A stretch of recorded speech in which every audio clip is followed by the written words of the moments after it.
ನಮಸ್ಕಾರ ಗೆಳೆಯರೆ, Karnataka power KS YouTube ಚಾನಲ್ಗೆ ತಮ್ಮೆಲ್ಲರಿಗೂ ಸ್ವಾಗತ. ನಾವು ಈ ಎಕ್ಸೈಸ್ ಸಬ್ ಇನ್ಸ್ಪೆಕ್ಟರ್ 2019 ಪ್ರಶ್ನೆಯನ್ನು ಸಾಲ್ವ್ ಮಾಡ್ತಾಯಿದ್ದೀವಿ. ಆಲ್ರೆಡಿ ನಾನು 50 ಪ್ರಶ್ನೆಗಳನ್ನು ಭಾಗ 1ರಲ್ಲಿ ಸಾಲ್ವ್ ಮಾಡಿದ್ದೀನಿ. ನೀವು ಅದನ್ನು ಚೆಕ್ ಮಾಡ್ಕೋಬೋದು. ಈಗ 51ನೇ ಕ್ವಶನಿಂದ ಏನು ಮಾಡ್ತಾಯಿದ್ದೀನಿ ಗೆಳೆಯರೆ, ಆರಂಭ ಮಾಡ್ತಾಯಿದ್ದೀನಿ. ಬನ್ನಿ ಬಿಡಿಸೋಣ. 51ನೇ ಪ್ರಶ್ನೆ ಏನು ಹೇಳ್ತಾಯಿದೆ ಅಂತ ಕೇಳಿದ್ರೆ, ಇಂಟರ್ಮಿಡಿಯೇಟ್ ಶ್ರೇಣಿ ನ್ಯೂಕ್ಲಿಯರ್ ಬಲಗಳ ಒಪ್ಪಂದವು ಇತ್ತೀಚೆಗೆ ಸುದ್ದಿಯಲ್ಲಿದ್ದು, ಇದು ಯಾವ ಕೆಳಗಿನ ದೇಶಗಳ ನಡುವಿನದ್ದಾಗಿದೆ ಅಂತ ಹೇಳ್ತಾ ಇದ್ದಾರೆ. Intermediate range nuclear force INF treaty ಐತಲ್ಲ, ಇದು ಯಾವ ಎರಡು ದೇಶಗಳ ಮಧ್ಯೆ ಅಂತ ಕೇಳಿದರೆ ಯುನೈಟೆಡ್ ಸ್ಟೇಟ್ ಆ್ಯಂಡ್ ರಷ್ಯಾದ ಮಧ್ಯೆ ನಡೆದಿರುವಂಥದ್ದು. ಗೆಳೆಯರೆ, ಇನ್ನೂ ಒಂದು ಕೂಡ ನೀವು ನೆನಪಿಟ್ಕೋಬೇಕು. ನ್ಯೂ ಸ್ಟಾರ್ಟ್ ಟ್ರೀಟಿ ಯಾವ ಎರಡು ದೇಶಗಳ ಮಧ್ಯೆ ಅಂತ ಕೂಡ ಕೇಳಿದರೆ ಕೂಡ ಇದು USA ಮತ್ತು ರಷ್ಯಾ ಕೂಡ ನಡುವೆ ನಡೆದಿದೆ ಅಂತ ಹೇಳಬೇಕು. ಅದೇ ರೀತಿಯಾಗಿ 1, 2, 3 ಒಪ್ಪಂದ ಯಾರು ಅಂತ ಕೇಳಿದರೆ ಅದು ಭಾರತ ಮತ್ತು US ನಡುವೆ ನಡೆದಿರುವಂಥದ್ದು 2008ರಲ್ಲಿ ಮನಮೋಹನ್ ಸಿಂಗ್ ಅವರು ಪ್ರಧಾನಮಂತ್ರಿ ಆಗಿದ್ದಾಗ ಅನ್ನುವಂಥದ್ದನ್ನು ನೋಡ್ತಾ ಇದ್ದೀವಿ. ಗೆಳೆಯರೆ, ನೆಕ್ಸ್ಟ್ ಪ್ರಶ್ನೆ ಹೋಗೋಣ. ಹಬಲ್ ಬಾಹ್ಯಾಕಾಶ ದೂರದರ್ಶಕವು ಅಂತ ಕೇಳ್ತಿದ್ರೆ, ಹಬಲ್ ಸ್ಪೇಸ್ ಟೆಲಿಸ್ಕೋಪ್ ಒಂದು ಹೊಸ ಕುಬ್ಜ ನಿಹಾರಿಕೆಯನ್ನು ಅನಿರೀಕ್ಷಿತವಾಗಿ ತಮ್ಮ ಕಾಸ್ಮಿಕ್ ನೆರೆಯಲ್ಲಿ ಸಂಶೋಧನೆ ಮಾಡಿರೋದು ಅಂತ ಕೇಳ್ತಿದ್ರೆ, ಇದು ಯಾವುದಕ್ಕಂತ ಇದು ಹಬಲ್ ಏನು ಟೆಲಿಸ್ಕೋಪ್ ಐತಲ್ಲ, ಇದು ಬೇಡಿನ್ 1 ಅನ್ನುವಂಥದ್ದನ್ನು ಏನು ಮಾಡಿದ್ರಿ ಅಂದ್ರೆ ಇದು ಸಂಶೋಧನೆ ಮಾಡಿರೋದನ್ನು ನೋಡ್ತಾ ಇದ್ವಿ. ಹಾಗಾದರೆ ಇದು ಟೆಲಿಸ್ಕೋಪ್ಗಳು ವರ್ಲ್ಡ್ದಲ್ಲಿ ಇದು ಒಂದೇ ಇದೆಯಾ, ಹಬಲ್ ಒಂದೇ ಇದೆಯಾ ಅಂತ ಕೇಳಿದ್ರೆ ಇಲ್ಲ, ಇನ್ನೂ ಇದ್ದಾವೆ. ಅವು ಯಾವುವು ಅಂತ ಕೇಳಿದರೆ ನೀವು ಈ ಆಸ್ಟ್ರೋಸ್ಯಾಟ್ ಅಂತ ನೋಡ್ಬೋದು. ಈ ಆಸ್ಟ್ರೋಸ್ಯಾಟವನ್ನು ಇಂಡಿಯಾಜನೇ ಏನಿದೆ, ಇದು ಭಾರತದ ಮೊದಲ ಒಂದು ಟೆಲಿಸ್ಕೋಪ್ ಆಗಿದೆ. ಅದು ಬಾಹ್ಯಾಕಾಶದ್ದು. ಇದು 2015ರಲ್ಲಿ ಏನಾಗಿದೆ ರೀ, ಲಾಂಚ್ ಆಗಿರೋದನ್ನು ನೋಡ್ತಾ ಇದ್ದೀವಿ. ಅದೇ ರೀತಿಯಾಗಿ ಇದು ಹಬಲ್ ನಾಸಾದವರು ಮತ್ತು ಯುರೋಪಿಯನ್ ಸ್ಪೇಸ್ ಏಜೆನ್ಸಿದವರು ಆಪ್ರೇಟ್ ಮಾಡಿರುವಂಥದ್ದಂತ ನಮ್ಗೆ ಗೊತ್ತಿರಬೇಕು. ಇನ್ನೊಂದಿದೆ ಯುರೋಪಿಯನ್ ಸ್ಪೇಸ್ ಏಜೆನ್ಸಿದವ್ರದ್ದು, ಯಾವುದಂದ್ರೆ ವೆಬ್ ಅಂತೇಳಿ. ಈ ರೀತಿ ನಾವು ಟೆಲಿಸ್ಕೋಪ್ಗಳನ್ನು ನೋಡ್ತೀವಿ ಬಾಹ್ಯಾಕಾಶವನ್ನು ವೀಕ್ಷಣೆಯನ್ನು ಮಾಡಲು ಅಂತ ಗೆಳೆಯರೇ ಹೇಳ್ತಾ ಇದ್ದೀವಿ. ಗೆಳೆಯರೇ, ನೆಕ್ಸ್ಟ್ ಪ್ರಶ್ನೆಗೆ ಹೋಗೋಣ. ಏನು ಹೇಳ್ತಾ ಇದ್ದಾರೆ ಅಂತ ಕೇಳಿದ್ರೆ, ಇದು ಔಷಧಿಗಳ ಬೆಲೆ ನಿಯಂತ್ರಣ ಆದೇಶದಡಿ ಅಂದರೆ PMRU ಅಂತ ಕೇಳ್ತಾ ಇದ್ದಾರೆ. ಅಂದರೆ P ಅಂದರೆ price monitoring and research unit ಅಂತ ಕರಿತೀವಿ. ಇದರ ಅಡಿಯಲ್ಲಿ ಏನು ಮಾಡ್ತಾ ಇದ್ದಾರೆ, ಅವಶ್ಯಕ ಔಷಧಿಗಳು ಮತ್ತು ಈ ವೈದ್ಯಕೀಯ ಒಂದು ಸಾಧನಗಳ ಬೆಲೆಗಳ ಉಲ್ಲಂಘನೆಯ ಜಾಡು ಹಿಡಿಯಲಿಕ್ಕಾಗಿ ಒಂದು ರಾಜ್ಯವು ಇತ್ತೀಚೆಗೆ ಬೆಲೆ ನಿಯಂತ್ರಣ ಮತ್ತು ಸಂಶೋಧನಾ ಘಟಕ ಅಂತ ಹೇಳ್ತಿದ್ದಾರೆ, ಡ್ರಗ್ಸ್ ಪ್ರೈಸ್ ಕಂಟ್ರೋಲ್ ಆರ್ಡರ್ ಅನ್ನು ಸ್ಥಾಪಿಸಿದ್ದು ಈ ರಾಜ್ಯದಲ್ಲಿ ಅಂತ ಹೇಳ್ತಾ ಇದ್ದಾರೆ. ಗೆಳೆಯರೆ, ಇದಕ್ಕೆ ಯಾವ ರಾಜ್ಯ ಅಂತ ಕೇಳಿದ್ರೆ ಕೇರಳ ಅಂತ ಹೇಳ್ಬೋದು. ಅದೇ ರೀತಿಯಾಗಿ ನೋಡ್ರಿ, ಈ ಡ್ರಗ್ಸ್ ಇದರಿಂದ ಏನೇನು ಸಮಸ್ಯೆಗಳಾಗ್ತಾವೆ ಅಂತ ಕೇಳಿದರೆ, ಈ ಡ್ರಗ್ಸ್ ಇದರಿಂದ ಈ ಸೋಷಿಯಲ್ ಪ್ರಾಬ್ಲಮ್ಸ್ಗಳು ಬರ್ತವೆ. ಈ ಡ್ರಗ್ಸ್ ಯೂಸ್ ಮಾಡೋದ್ರಿಂದ ಅವರೇ ಕ್ರೈಮ್ ಮಾಡೋರಾಗಿರ್ತಾರೆ. ಈ ಡ್ರಗ್ಸ್ ಯೂಸ್ ಆ್ಯಂಡ್ ಈ ರೀತಿ ನಾವು ಸಮಸ್ಯೆಗಳನ್ನು ಕೂಡ ನಾವು ನೋಡ್ಬೋದು. ಅದೇ ರೀತಿಯಾಗಿ ಈ ಡ್ರಗ್ಸ್ ಜಾಸ್ತಿ ಯೂಸ್ ಮಾಡೋರು ಏನಂತಿದ್ರೆ ಅವರು ಬ್ರೈನ್ಗಳು ಡ್ಯಾಮೇಜ್ ಆಗೋ ಚಾನ್ಸ್ ಇರ್ತೈತಿ, ಹಾರ್ಟ್ ಅಟ್ಯಾಕ್ ಆಗೋದು ಕೂಡ ಚಾನ್ಸ್ ಇರ್ತೈತಿ, ಮತ್ತು ಓವರ್ ಹೀಟಿಂಗ್ ಬಾಡಿಯಲ್ಲಿ ಕೂಡ ಜಾಸ್ತಿ ಆಗೋದನ್ನು ನೋಡ್ತಾ ಇದ್ದೀವಿ. ಕೇವಲ ಡ್ರಗ್ಸ್ ಅಂದರೆ ಕೆಟ್ಟದ್ದು ಮಾತ್ರ ಅಲ್ಲ, ಈ ಒಳ್ಳೆಯದು ಕೂಡ ಇದೆ. ನಾವು ಈ ಔಷಧಿಗಳನ್ನು ತಗೋತಿದ್ರು ಕೂಡ ಅದಕ್ಕೂ ಕೂಡ ಡ್ರಗ್ಸ್ ಅಂತ ಕರೀತಾರೆ ಅನ್ನೋದು ಕೂಡ ನಿಮಗೆ ಗೊತ್ತಿರಲಿ ಅಂತ ಹೇಳ್ತಾ ಇದ್ದೀನಿ. ಗೆಳೆಯರೆ, ನೆಕ್ಸ್ಟ್ ಪ್ರಶ್ನೆಗೆ ಹೋಗೋಣ. ಏನಂತ ಹೇಳ್ತಾ ಇದ್ದಾರೆ, ದ ಪ್ರಿನ್ಸ್ನ ಸೃಷ್ಟಿಕರ್ತ ಯಾರು ಅಂತ ಕೇಳ್ತಾ ಇದ್ದಾರೆ. ದ ಪ್ರಿನ್ಸ್ ಕೃತಿಯನ್ನು ಬರೆದವರು ಯಾರ್ರಿ ಅಂತ ಕೇಳಿದ್ರೆ ಮೆಕ್ಯಾವೆಲಿ ಅಂತ ಹೇಳಬೇಕು. ಡಾಂಟೆ ಒಬ್ಬರು ಏನಪ್ಪ ಅಂದ್ರೆ ಇಟಾಲಿಯನ್ ಒಬ್ಬ ಪೋಯೆಟ್ಸ್ ಅವನು. ಈ ದ ಡಿವೈನ್ ಕಾಮಿಡಿ ಅನ್ನುವಂಥದ್ದು ಭಾಳ ಪ್ರಸಿದ್ಧಿ ಇಟ್ಲಿಯಲ್ಲಿ ಅದು. ಇನ್ನು ಅದೇ ರೀತಿಯಾಗಿ ರೆಬೆಲಿಯಸ್ ಅಂತ ಹೇಳ್ತಾ ಇದ್ದಾರೆ. ಇವರು ಫ್ರಾನ್ಸ್ ದೇಶದವರು ಮಾನವತಾವಾದದ ಈ ಪುನರುಜ್ಜೀವನ ಚಳವಳಿಯನ್ನು ಆರಂಭ ಮಾಡ್ತಾರೆ ಅಂತ ಗೊತ್ತು. ಇನ್ನು ಸರ್ವೆನ್ ತಾಸಾ ಅನ್ನುವಂಥದ್ದು ಗ್ರೇಟೆಸ್ಟ್ ರೈಟರ್ ಇನ್ ಸ್ಪೇನ್ ಅಂತ ಹೇಳ್ತೀವಿ. ಅವರು ಒಂದು ಕೃತಿಯನ್ನು ಬರೀತಾರೆ, ಡಾನ್ ಕ್ಯೂರಟ್ ಅಂಥೇಳಿ ಒಂದು ನೋವೆಲ್ ಬರೀತಾರೆ. ಆ ನೋವೆಲ್ ಏನಾಗಿದೆ ಅಂದರೆ ಭಾಳ ಫೇಮಸ್ ಆಗಿರೋದು ನಮಗೆ ಗೊತ್ತಿರಲಿ ಗೆಳೆಯರೆ. ಬನ್ನಿ ಗೆಳೆಯರೆ, ನೆಕ್ಸ್ಟ್ ಪ್ರಶ್ನೆಗೆ ಹೋಗೋಣ. ಏನು ಹೇಳ್ತಾ ಇದ್ದಾರೆ, 55ನೇ ಪ್ರಶ್ನೆ ಏನು ಹೇಳ್ತಾ ಇದ್ದಾರೆ, ಅಂತಾರಾಷ್ಟ್ರೀಯ ಹಣಕಾಸು ನಿಧಿಯು IMF ಕೇಂದ್ರ ಸ್ಥಾನವು ಎಲ್ಲಿ ನೆಲೆಸಿದೆ ಅಂತ ಕೇಳ್ತದೆ. ಹಾಗಾದರೆ ನಾವು ಈಗ ಏನು ಮಾಡಬೇಕ್ರಿ ಅಂತ ಕೇಳಿದ್ರೆ, ಇಂಟರ್ನ್ಯಾಷನಲ್ ಲೆವೆಲ್ ಅದರೊಳಗೆ ಅತಿ ಪ್ರಮುಖವಾದ ಒಂದು ಆರ್ಗನೈಸೇಷನ್ಗಳ ಕೇಂದ್ರ ಕಚೇರಿಗಳನ್ನು ನೋಡ್ಕೊಂಡು ಬರೋಣ. ಆಮೇಲೆ ಏನು ಮಾಡೋಣ, ಅದಕ್ಕೆ ಉತ್ತರವನ್ನು ನೋಡೋಣ. ಹಾಗಾದರೆ SCO ಎಲ್ಲಿದೆ, ಶಾಂಘೈ ಕೋಆಪರೇಷನ್ ಆರ್ಗನೈಸೇಷನು, ಅದು ಚೀನಾದ ಬೀಜಿಂಗ್ದಲ್ಲಿದೆ. ಅದೇ ರೀತಿಯಾಗಿ ಬ್ರಿಕ್ಸ್ನ ಬ್ಯಾಂಕ್ ಏನಿದೆ ಅಂದರೆ ಅದು ಬೀಜಿಂಗಲ್ಲಿಲ್ಲ, ಅದು ಶಾಂಘೈಯಲ್ಲಿದೆ ಅಂತೇಳಿ ನಿಮ್ಗೆ ಗೊತ್ತಿರಬೇಕು. SCO ಸ್ಥಾಪನೆ ಆಗಿದ್ದು 2001ರಲ್ಲಿ. ಇದು OIC ಅಂತಿದೆ, ಆರ್ಗನೈಸೇಷನ್ ಆಫ್ ಇಸ್ಲಾಮಿಕ್ ಕೌನ್ಸಿಲ್ ಅಂತ ಕರಿತೀವಿ. ಇದು ಸೌದಿ ಅರೇಬಿಯಾದ ಜಹೇದಲ್ಲಿದೆ. ಇದರಲ್ಲಿ ಭಾರತ ಮುಸ್ಲಿಮರನ್ನು ಅತಿ ಹೆಚ್ಚು ಹೊಂದಿರುವ 3ನೇ ರಾಷ್ಟ್ರ ಭಾರತ ಆದರೂ ಕೂಡ ಇದು ಇಸ್ಲಾಮಿಕ್ ಕೌನ್ಸಿಲಲ್ಲಿ ಇಲ್ಲ ಅನ್ನೋದೇ ಒಂದು ಸ್ವಾರಸ್ಯ. 1969 ಸ್ಥಾಪನೆಯಾಗಿದೆ. ಒಪೆಕ್ ಗೊತ್ತು, organisation of the petroleum export countries ಏನಿದಾವಲ್ಲ, ಇದರ ಕೇಂದ್ರ ಕಚೇರಿ ವಿಯೆನ್ನಾದಲ್ಲಿದೆ ಅಂತ ನೋಡ್ತಾ ಇದ್ದೀವಿ. ನ್ಯಾಟೋದಲ್ಲಿದೆ ಅಂದರೆ ಬೆಲ್ಜಿಯಂನ ಬ್ರುಸೆಲ್ಸ್ದಲ್ಲಿದೆ. ಹಾಗಾದರೆ G20 ಈ ಮೆಕ್ಸಿಕೋದಲ್ಲಿದೆ ಅಂತ ಹೇಳ್ತಾ ಇದ್ದಾರೆ. ಇದೇ ರೀತಿ ಗಲ್ಫ್ ಕೋಆಪರೇಷನ್ ಕೌನ್ಸಿಲ್ ಏನಿದೆ ಸೌದಿ ಅರೇಬಿಯಾದ ರಿಯಾದಲ್ಲಿರೋದನ್ನು ನೋಡ್ತೀವಿ. 1981 ಸ್ಥಾಪನೆ ಆಗಿದ್ದು. ಬ್ರಿಕ್ಸ್ ಇದು ಶಾಂಘೈಲಿದೆ ಅಂತ ಆಗಲೇ ನೋಡ್ತಾ ಇದ್ದೀವಿ. ಇನ್ನು ದ ಅರಬ್ ಲೀಗ್ ಕೂಡ ಏನಿದೆ ಅಂದರೆ ಈಜಿಪ್ಟ್ನ ಕೈರೋ ದೇಶದಲ್ಲಿದೆ. ಆಫ್ರಿಕನ್ ಯೂನಿಯನ್ ಕೂಡ ಇದೆ. ಇಥಿಯೋಪಿಯಾದ ರಾಜಧಾನಿ ಅಡಿಸ್ ಬಾಬಾದಲ್ಲಿ ಇರೋದನ್ನು ನೋಡ್ತಾ ಇದ್ದೀವಿ ಗೆಳೆಯರೆ. ಇನ್ನು ಆಸಿಯಾನ್ ಅನ್ನೋದು ನಿಮ್ಗೆ ಗೊತ್ತು, ಇಂಡೋನೇಷ್ಯಾದ ಜಕಾರ್ತದಲ್ಲಿದೆ. ಇಂಟರ್ಪೋಲ್ದು ಫ್ರಾನ್ಸ್ ಲಿಯಾನ್ದಲ್ಲಿದೆ. ವರ್ಲ್ಡ್ ಬ್ಯಾಂಕ್ದು ವಾಷಿಂಗ್ಟನ್ DC WTOದು ಸ್ವಿಟ್ಜರ್ಲ್ಯಾಂಡ್ ಜಿನೆವಾದಲ್ಲಿದೆ. IMFದು ವಾಷಿಂಗ್ಟನ್ DC ಅಂತ ಹೇಳ್ತಾರೆ. ಇದೇ ಪ್ರಶ್ನೆಯನ್ನು ಕೇಳಿರೋದು. ಮುಂದೆ ಇನ್ನು ಇದರಲ್ಲಿ ಬರುವಂಥ ಪ್ರಶ್ನೆಗಳು ಕೂಡ ಕೇಳೋ ಚಾನ್ಸ್ ಇದೆ. ಈ ಟೇಬಲನ್ನು ನೀವೇನು ಮಾಡಿರಿ, ಸ್ಕ್ರೀನ್ಶಾಟ್ ತಗೋರಿ ಅಥವಾ ಒಂದು ಕಡೆ ಬರೆದು ಇಟ್ಕೋರಿ ಅಂತ ಹೇಳಿ ನಿಮ್ಮನ್ನು ಕೇಳ್ತಾ ಇದ್ದೀನಿ. ADB ಎಲ್ಲಿದೆ ಅಂತ ಕೇಳ್ತಾ ಇದ್ದಾರೆ. ಏಷ್ಯನ್ ಡೆವಲಪ್ಮೆಂಟ್ ಬ್ಯಾಂಕು ಇದು ಏನಂದರೆ ಫಿಲಿಪೈನ್ಸ್ ಮನಿಲಾದಲ್ಲಿದೆ. ಇದರಂತೆ ICC ನಿಮ್ಗೆ ಗೊತ್ತು, ಕ್ರಿಕೆಟ್ ಅಂತ ನೋಡ್ತೀರಿ. ಇದು UAE ದುಬೈದಲ್ಲಿರೋದು ನೋಡ್ತಾ ಇದ್ದೀವಿ. ಮತ್ತು ಈ FIFA ವರ್ಲ್ಡ್ ಕಪ್ದಲ್ಲಿದೆ ಅಂದರೆ ಇದು ಸ್ವಿಟ್ಜರ್ಲ್ಯಾಂಡದ ಜ್ಯೂರಿಚಲ್ಲಿರೋದು ನೋಡ್ತಾ ಇದ್ದೀವಿ. ಸಾರ್ಕ್ದು ಕಟ್ಮಂಡು ಸ್ಥಾಪನೆ ಇದು ಢಾಕಾದಲ್ಲಿದೆ ಇದೆ. ಹಾಗಾದರೆ ಈ ಪ್ರಶ್ನೆ ಏನಪ್ಪ ಅಂತ ಕೇಳಿದರೆ IMF ಕೇಂದ್ರ ಕಚೇರಿ ಎಲ್ಲಿದೆ ಅಂತ ಕೇಳಿದರೆ ನೀವು ಆರಾಮ್ ಹೇಳ್ತೀರಿ ವಾಷಿಂಗ್ಟನ್ DC. ಗೆಳೆಯರೆ, ಒಂದು ಪ್ರಶ್ನೆ ಒಳಗೆ ಕೇಳಿದ ಈ DC ಇಲ್ಲ ಫುಲ್ ಫಾರ್ಮ್ ಕೇಳಿದ, ಒಂದು ಕಡೆ PC ಡಿಸ್ಟ್ರಿಕ್ಟ್ ಆಫ್ ಕೊಲಂಬಿಯಾ ಅಂತ ಹೇಳಬೇಕು. ಹಾಗಾದರೆ ನೆಕ್ಸ್ಟ್ ಪ್ರಶ್ನೆ ನೋಡೋಣ ಏನಂತ ಹೇಳ್ತಾ ಇದ್ದಾರೆ ಅಂದರೆ ತಲಕಾವೇರಿ ವನ್ಯಜೀವಿ ಅಭಯಾರಣ್ಯವು ಎಲ್ಲಿ ನೆಲೆಸಿದೆ ಅಂತ ಕೇಳಿದರೆ ತಲಕಾವೇರಿ ಅಂದರೆ ಕಾವೇರಿ ಹುಟ್ಟೋದೇ ಎಲ್ಪ ಅಂದರೆ ತಲಕಾವೇರಿ, ಅದು ಕೊಡಗುದಲ್ಲಿದೆ ಅಂತ ಗೊತ್ತು. ಆನ್ಸರ್ ನಿಮಗೆ ಕೊಡಗು ಅಂತ ಹಾಕಿ ಬರ್ತೀರಿ. ಹಾಗಾದರೆ ಕಾವೇರಿ ವನ್ಯಜೀವಿಧಾಮ ಎಲ್ಲಿದೆ ಅಂತ ಕೇಳ್ತಿದ್ರೆ ಕಾವೇರಿ ವನ್ಯಜೀವಿಧಾಮ ಎಲ್ಲಿದೆ ಅಂತ ಕೇಳಿದರೆ ಚಾಮರಾಜನಗರ, ಮಂಡ್ಯ ಮತ್ತು ಮೈಸೂರಲ್ಲಿದೆ ಅಂತ ಹೇಳ್ಬೇಕ್ರಿ. ಕರ್ನಾಟಕದ ಅತಿ ದೊಡ್ಡ ಅಭಯಾರಣ್ಯ ಯಾವುದಂದ್ರೆ ಕಾವೇರಿ ವೈಲ್ಡ್ ಲೈಫ್ ಸೆಂಚುರಿನೇ. ಈಗ ನಾವು ಮೇಕೆದಾಟು ಯೋಜನೆ ಮಾಡ್ತಾ ಇದ್ದೀವಿ, ಬೆಂಗಳೂರಿಗೆ ಕುಡಿಯೋ ನೀರು ಯೋಜನೆ ಎಲ್ಲ ಇದು ಕಾವೇರಿ ವನ್ಯಜೀವಿಧಾಮ ಹಾದು ಹೋಗೋದನ್ನು ನೋಡ್ತಾ ಇದ್ದೀವಿ. ಕಾವೇರಿ ನದಿ ಈ ರೀತಿ ಮೂವ್ ಆಗ್ತಾ ಇದೆ. ಇಲ್ಲಿ ಕೂಡ ನೂಗು ಕೂಡ ಮೈಸೂರಲ್ಲಿ ಬರೋದು ನೋಡ್ತಾ ಇದ್ದೀವಿ. ನೀವು ಈ ರೀತಿ ವೈಲ್ಡ್ ಲೈಫ್ ಸೆಂಚುರಿ ಕೂಡ ನೆನ್ಪಿಟ್ಕೋಬೋದು. ಹಾಗಾದರೆ ಈ ಡಿಸ್ಟ್ರಿಕ್ಟ್ ಶಿವಮೊಗ್ಗದಲ್ಲಿ ಒಂದೆರಡು ಇದಾವಲ್ಲ, ಅವು ಯಾವ ರೀತಿ ಕೇಳಿದ್ರೆ ಶಿವಮೊಗ್ಗದಲ್ಲಿ 2 ನೋಡ್ತೀವಿ. ಯಾವ ಅಂದರೆ ಒಂದು ಮಂಡಗದ್ದೆ ಗೊತ್ತಿರಬೇಕು ನಿಮಗೆ, ಇನ್ನೊಂದು ಗುಡ್ಬಿ ಪಕ್ಷಿಧಾಮ. ಇವೆರಡು ಶಿವಮೊಗ್ಗದಲ್ಲಿ ಇರೋದನ್ನು ಗೆಳೆಯರೆ ನಾವು ಕಾಣ್ತೀವಿ. ಅದೇ ರೀತಿಯಾಗಿ ಮಂಡ್ಯದಲ್ಲಿ ಒಂದು ಫೇಮಸ್ ಆಗಿರುವಂಥದ್ದು ಗೊತ್ತು, ರಂಗನತಿಟ್ಟು. ಇನ್ನು ಅದೇ ರೀತಿಯಾಗಿ ಆದಿಚುಂಚನಗಿರಿ ನವಿಲುಧಾಮ ಗೊತ್ತಿರಬೇಕು. ಉತ್ತರ ಕನ್ನಡದಲ್ಲಿ ಅತ್ತಿವೇರಿ ಇದೆ. ಇನ್ನು ಕಾಳಿ ಟೈಗರ್ ರಿಸರ್ವ್ ಇದೆ. ಅಂಶಿ ರಾಷ್ಟ್ರೀಯ ಉದ್ಯಾನವನ ಕೂಡ ಇರೋದನ್ನು ಕಾಣ್ತಾ ಇದ್ದೀವಿ. ಗೆಳೆಯರೆ, ನೆಕ್ಸ್ಟ್ ಪ್ರಶ್ನೆಗೆ ಹೋಗೋಣ. ಏನು ಹೇಳ್ತಾ ಇದ್ದಾರೆ ಅಂತ ಕೇಳಿದರೆ ಜೂಡೋ ಫೆಲಿಕ್ಸ್ ರವರು ಈ ಕೆಳಗಿನ ಯಾವ ಕ್ರೀಡೆಯೊಂದಿಗೆ ಸಂಬಂಧಿಸಿದ್ದಾರೆ ಅಂತ ಕೇಳ್ತಾರೆ. ಇವರು ಹಾಕಿಯೊಂದಿಗೆ ಸಂಬಂಧಿಸಿದ್ದಾರೆ ಅಂತ ಹೇಳ್ತಾ ಇದ್ದೀವಿ. ಹಾಗಾದರೆ ಹಾಕಿಯಲ್ಲಿ ಇರುವಂಥ ಕರೆಂಟ್ ಅಫೇರ್ಸ್ ಏನು ರೀ ಅಂತ ಕೇಳಿದರೆ ನಿಮ್ಗೆ ಗೊತ್ತು, 2022 ನಡಿಬೇಕಾದದ್ದು 2023ರಲ್ಲಿ ಪುರುಷ ವಿಶ್ವ ಹಾಕಿ ಕಪ್ ನಮ್ಮ ಭಾರತದಲ್ಲೇ ನಡೆದಿರೋದು ನಿಮ್ಗೆ ಗೊತ್ತಿರಬೇಕು. ಹಾಗಾದರೆ ಎಲ್ಲಿ ನಡೆದಿದೆ ಅಂತ ಕೇಳಿದ್ರೆ ಇದು ಒರಿಸ್ಸಾದ ಭುವನೇಶ್ವರ್ ಮತ್ತು ರೂರ್ಕೆಲಾದೊಳಗೆ ನಡೆದೈತಿ. ಸರ್, ಯಾರು ಗೆದ್ರಿ ಅಂತ ಕೇಳಿದ್ರೆ ನಾವು ಗೆಲ್ಲಿಲ್ಲ. ನಾವು ಹಾಕಿಯೊಳಗೆ ಎಷ್ಟು ಫೇಮಸ್ ಆದರೂ ಕೂಡ ಗೆದ್ದವ್ರು ಯಾರು ಅಂತ ಕೇಳಿದರೆ ವಿಜಯ ಸಾಧಿಸೋರು ಜರ್ಮನಿ ಅಂತ ಹೇಳಬೇಕು ಸರ್. ಹಾಗಾದರೆ ಇದು 2004 ವರ್ಷಕ್ಕೊಮ್ಮೆ ನಡೀತೈತಿ. ಇನ್ನು 2026ರಲ್ಲಿ ಎಲ್ಲಿ ನಡೀತೈತಿ ಕೇಳಿದ್ರೆ ಇದು ಬೆಲ್ಜಿಯಮ್ದಲ್ಲಿ ನಡೆಯೋದನ್ನು ನೋಡ್ತಾ ಇದ್ದೀವಿ. ಅಷ್ಟೇ ಅಲ್ಲದೆ ನೆದರ್ಲ್ಯಾಂಡಲ್ಲಿ ಕೂಡ ನಡೀತೈತಿ. 2024ದಾಗ ಹಾಕಿ ಸ್ಟೇಟಸ್ ಏನಾಗಿತ್ತು ಅಂದ್ರೆ ಭಾರತದ ನಿಮ್ಗೆ ಗೊತ್ತು ಬ್ರೋಂಜ್ ಅಂದರೆ ಕಂಚು ಪದಕವನ್ನು ಹಾಕಿಯಲ್ಲಿ ಪ್ಯಾರಿಸ್ ಒಲಿಂಪಿಕ್ಸ್ದಲ್ಲಿ ಗೆದ್ದಿರೋದನ್ನು ಕೇಳ್ತಾ ಇದ್ರಿ. ಹಾಗಾದರೆ ಗೆಳೆಯರೆ, ಈ ಹಾಕಿ ತಂಡದ ಪುರುಷರ ನಾಯಕ ಈ ಹರ್ಮನ್ಪ್ರೀತ್ ಸಿಂಗ್ ಇವರಿದ್ದಾರೆ. ಅದೇ ರೀತಿ ಲೇಡೀಸ್ ಒಳಗಡೆ ಈ ಸಲೀಮಾ ಟೀಟೆ ಅನ್ನುವಂಥವ್ರು ಇರೋದನ್ನು ಕಾಣ್ತಾ ಇದ್ದೀವಿ. ಗೆಳೆಯರೆ, ನೆಕ್ಸ್ಟ್ ಕ್ವಶನ್ಸ್ಗೆ ಹೋಗೋಣ. ಏನು ಹೇಳ್ತಾ ಇದೆ ಅಂತ ಕೇಳಿದ್ರೆ ಇಂಗ್ಲೀಷ್ ಆಗಸ್ಟ್ ಒಂದು ಭಾರತೀಯ ಕತೆ. ಈ ಪುಸ್ತಕದ ಲೇಖಕರು ಯಾರು ಅಂತ ಕೇಳ್ತಿದ್ರಿ. ನೋಡ್ರಿ, ಒಬ್ಬರು ಸಿವಿಲ್ ಸರ್ವೆಂಟ್ ಆದಂತಹ ಈ ಉಪಮನ್ಯು ಚಟರ್ಜಿಯವರು IAS ಅಧಿಕಾರಿಯವರು, ಇವರು ಕೂಡ ಏನು ಮಾಡಿದ್ದಾರೆ, ಇಂಗ್ಲೀಷ್ ಆಗಸ್ಟ್ ಅಂತ ಹೇಳಿ ಒಂದು ಕೃತಿಯನ್ನು ಬರೆದಿದ್ದಾರೆ. ಇದು ಭಾಳ ಇಂಪಾರ್ಟೆಂಟು. ಹಾಗಾದರೆ ಇದು ಒಂದೇ ಬರೆದಾರನ್ನ ಅಂತ ಕೇಳಿದರೆ ಇಲ್ಲ, ಇನ್ನೂ ಇವ್ರು ಫೇಮಸ್ ಇನ್ನೂ 2 ಕೃತಿಗಳಿದ್ದಾವೆ. ಇನ್ನೊಂದು ಯಾವುದು ಅಂತ ಕೇಳಿದರೆ ದ ಲಾಸ್ಟ್ ಬರ್ಡನ್ ಅಂತ ಇನ್ನೊಂದು ಬರ್ತಾಯಿದೆ. ಇನ್ನೊಂದು ವೇಟ್ ಲಾಸ್ ಅಂತ ಬರ್ತಾಯಿದೆ. ಇನ್ನೊಂದಿದೆ the memories of the welfare state ಅನ್ನುವಂಥದ್ದು ಉಪಮನ್ಯು ಚಟರ್ಜಿ ಅವರು ಬರೆದಂಥ ಕೃತಿ.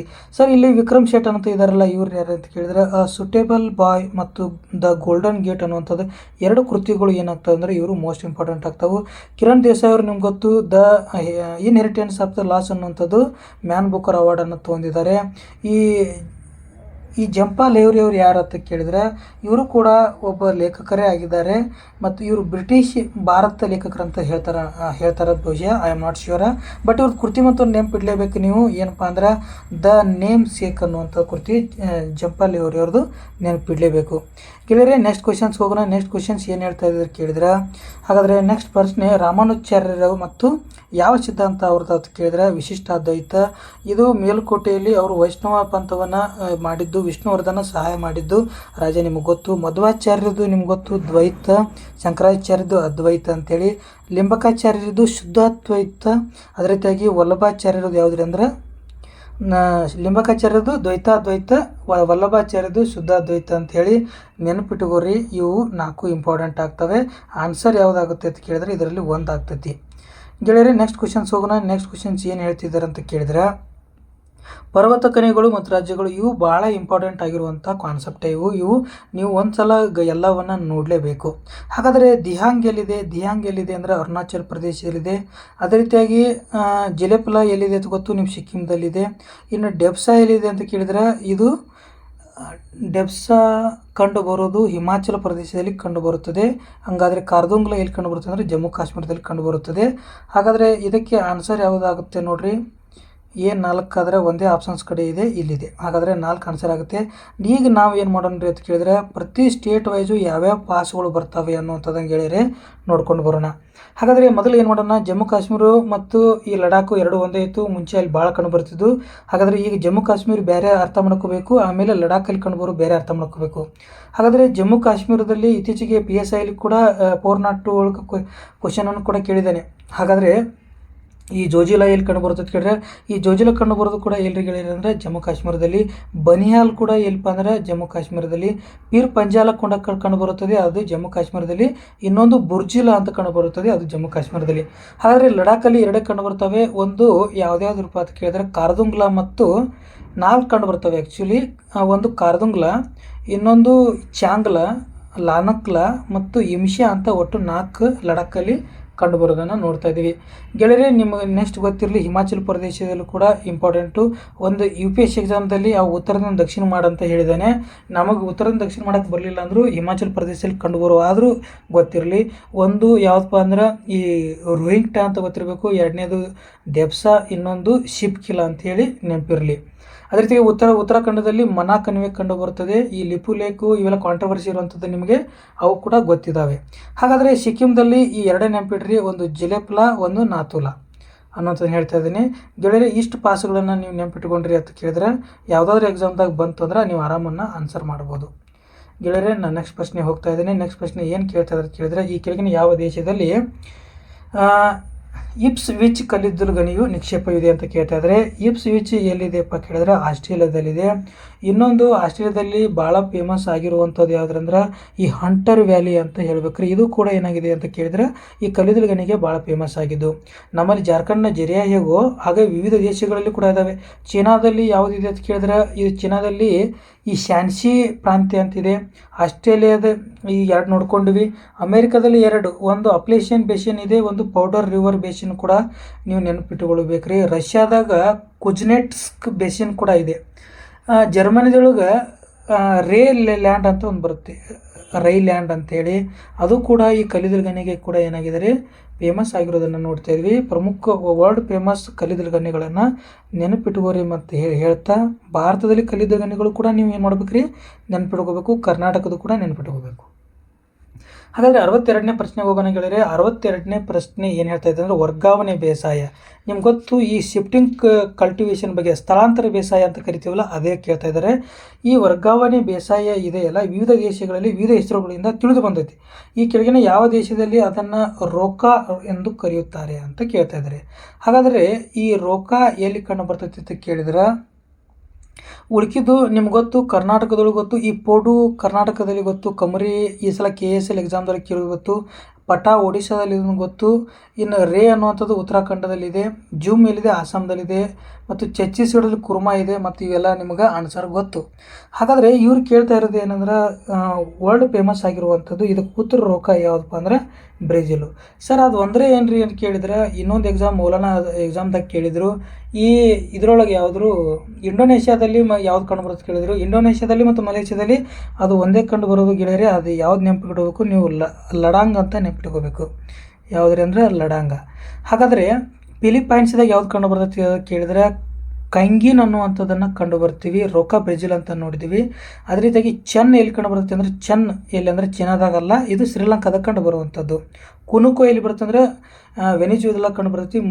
ಈಗ ಮಧ್ಯ ಆಫ್ರಿಕಾ ಖಂಡದಲ್ಲಿ ಈ ಬೇಟೆ ಮನೆ ಅಂತ ಕಂಡು ಬರುತ್ತದೆ. ಈ ರೀತಿ ನೆನಪಿಡಬೇಕು. ಇನ್ನೊಂದು ಭಾಳ ಮೋಸ್ಟ್ ಇಂಪಾರ್ಟೆಂಟು ಮಿಲ್ಟಾ ಅಂತೇಳಿ. ಹಾಗಾದರೆ ಮಿಲ್ಟಾ ಎಲ್ಲಿಪ್ಪ ಅಂದ್ರೆ ಮಧ್ಯ ಅಮೇರಿಕಾ ಮತ್ತು ಈ ಮಿಲ್ಪಾ ಅಂತ ಕರಿತಿದ್ದಕ್ಕೆ ಮಧ್ಯ ಅಮೇರಿಕಾ ಮತ್ತು ಮೆಕ್ಸಿಕೋದಲ್ಲಿ ಕಂಡು ಬರೋದನ್ನು ನೋಡ್ತಾ ಇದ್ದೀವಿ ಗೆಳೆಯರೆ. ನೆಕ್ಸ್ಟ್ ಪ್ರಶ್ನೆಗೆ ಹೋಗೋಣ. ಏನು ಹೇಳ್ತಾ ಇದ್ರು ಅಂತ ಕೇಳಿದರೆ, ಒಬ್ಬ ಸಾರ್ವಜನಿಕ ನೌಕರನು ಸಾರ್ವಜನಿಕ ಕರ್ತವ್ಯಗಳನ್ನು ಮಾಡಲು ವಿಫಲನಾದಲ್ಲಿ ಈ ಕೆಳಗಿನ ಯಾವ ರಿಟನ್ನು ನ್ಯಾಯಾಲಯವು ಜಾರಿ ಮಾಡಬಹುದು ಅಂತ ಕೇಳ್ತಾ ಇದ್ದಾರೆ. ಮುಂಚೆ ಕೀ ಆನ್ಸರ್ ಅವರು ಯಾವುದೋ ಒಂದನ್ನು ಕೊಟ್ಟಿದ್ದರು, ರಿವೈಸ್ಡ್ದಲ್ಲಿ ಯಾವುದು ಕೊಟ್ಟಿದ್ದಾರೆ ಅಂತ ಕೇಳಿದರೆ ಇದು ರೀಟ್ ಆಫ್ ಮ್ಯಾಂಡಮಸ್ ಅಂತ ಹೇಳ್ತೀವಿ. ಒಬ್ಬ ಮ್ಯಾಂಡಮಸ್ ಏನು ಹೇಳ್ತಿದೆ, ಒಬ್ಬ ಸಾರ್ವಜನಿಕ ನೌಕರನು ಏನು ಮಾಡಬೇಕು, ಸಾರ್ವಜನಿಕ ಕರ್ತವ್ಯಗಳನ್ನು ಮಾಡಲು ವಿಫಲನಾದಲ್ಲಿ ಈ ಕೆಳಗಿನ ರೀಟನ್ನು ಹೊಡಿಸ್ಬೋದು. ಹಾಗಾದರೆ ಇದನ್ನು ಮ್ಯಾಂಡಮಸನ್ನು ಯಾರಿಗೆ ಹೊಡ್ಸೋಕ್ಕಾಗಲ್ಲ ಅಂದ್ರೆ ಗವರ್ನರ್ಗೆ ಹೊಡ್ಸೋಕ್ಕಾಗಲ್ಲ, ಖಾಸಗಿ ವ್ಯಕ್ತಿಗಳು ಕೂಡ ಹೊಡ್ಸೋಕ್ಕಾಗಲ್ಲ. ಒಬ್ಬ ಸರ್ಕಾರಿ ಅಧಿಕಾರಿಗಳಿಗೆ ಮತ್ತು ಸರ್ಕಾರದ ಕೆಲಸವನ್ನು ಮಾಡುವಂಥವರಿಗೆ ಈ ರೀಟನ್ನು ಹೊಡಿಸೋಕ್ಕೆ ಸಾಧ್ಯತೆ. ಗೆಳೆಯರೇ, ನಾನು ಆಲ್ರೆಡಿ ಈ ಕ್ಲಾಸನ್ನು ಫುಲ್ ಡಿಸ್ಕಸ್ ಮಾಡಿದ್ದೀನಿ ಯಾವುದ್ರ ಬಗ್ಗೆ, ರೇಟ್ಗಳ ಬಗ್ಗೆ.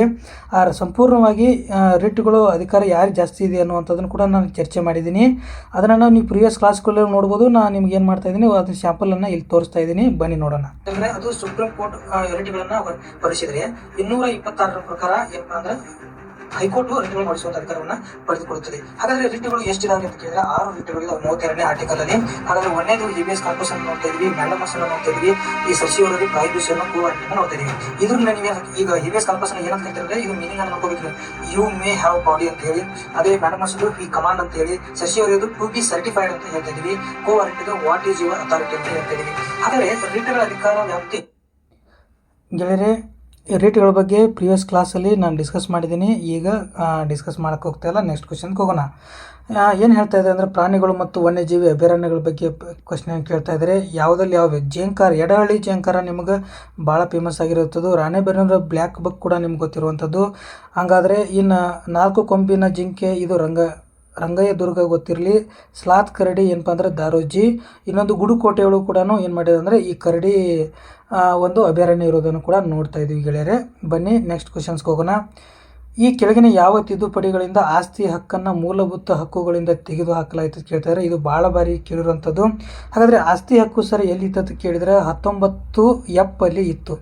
ಇದನ್ನು ಏನು ಮಾಡಿದ್ರೆ ಅಂತ ಕೇಳಿದರೆ 44ನೇ ತಿದ್ದುಪಡಿಯ ಪ್ರಕಾರ 1978ರಲ್ಲಿ ಮೊರಾರ್ಜಿ ದೇಸಾಯಿ ಸರ್ಕಾರ ಇದನ್ನು 300A ಒಳಗೆ ಒಂದು ಏನು ಮಾಡಿದ್ರೆ ಅಂದರೆ ಆರ್ಟಿಕಲ್ಲಿ ಸೇರಿಸಲಾಯಿತು. ಇದೊಂದು ಲೀಗಲ್ ಆಗಿದೆ, ಕಾನೂನಾತ್ಮಕವಾದ ಹಕ್ಕು ಆಗಿದೆ ಅಂತ ಹೇಳ್ತಾ ಇದ್ವಿ.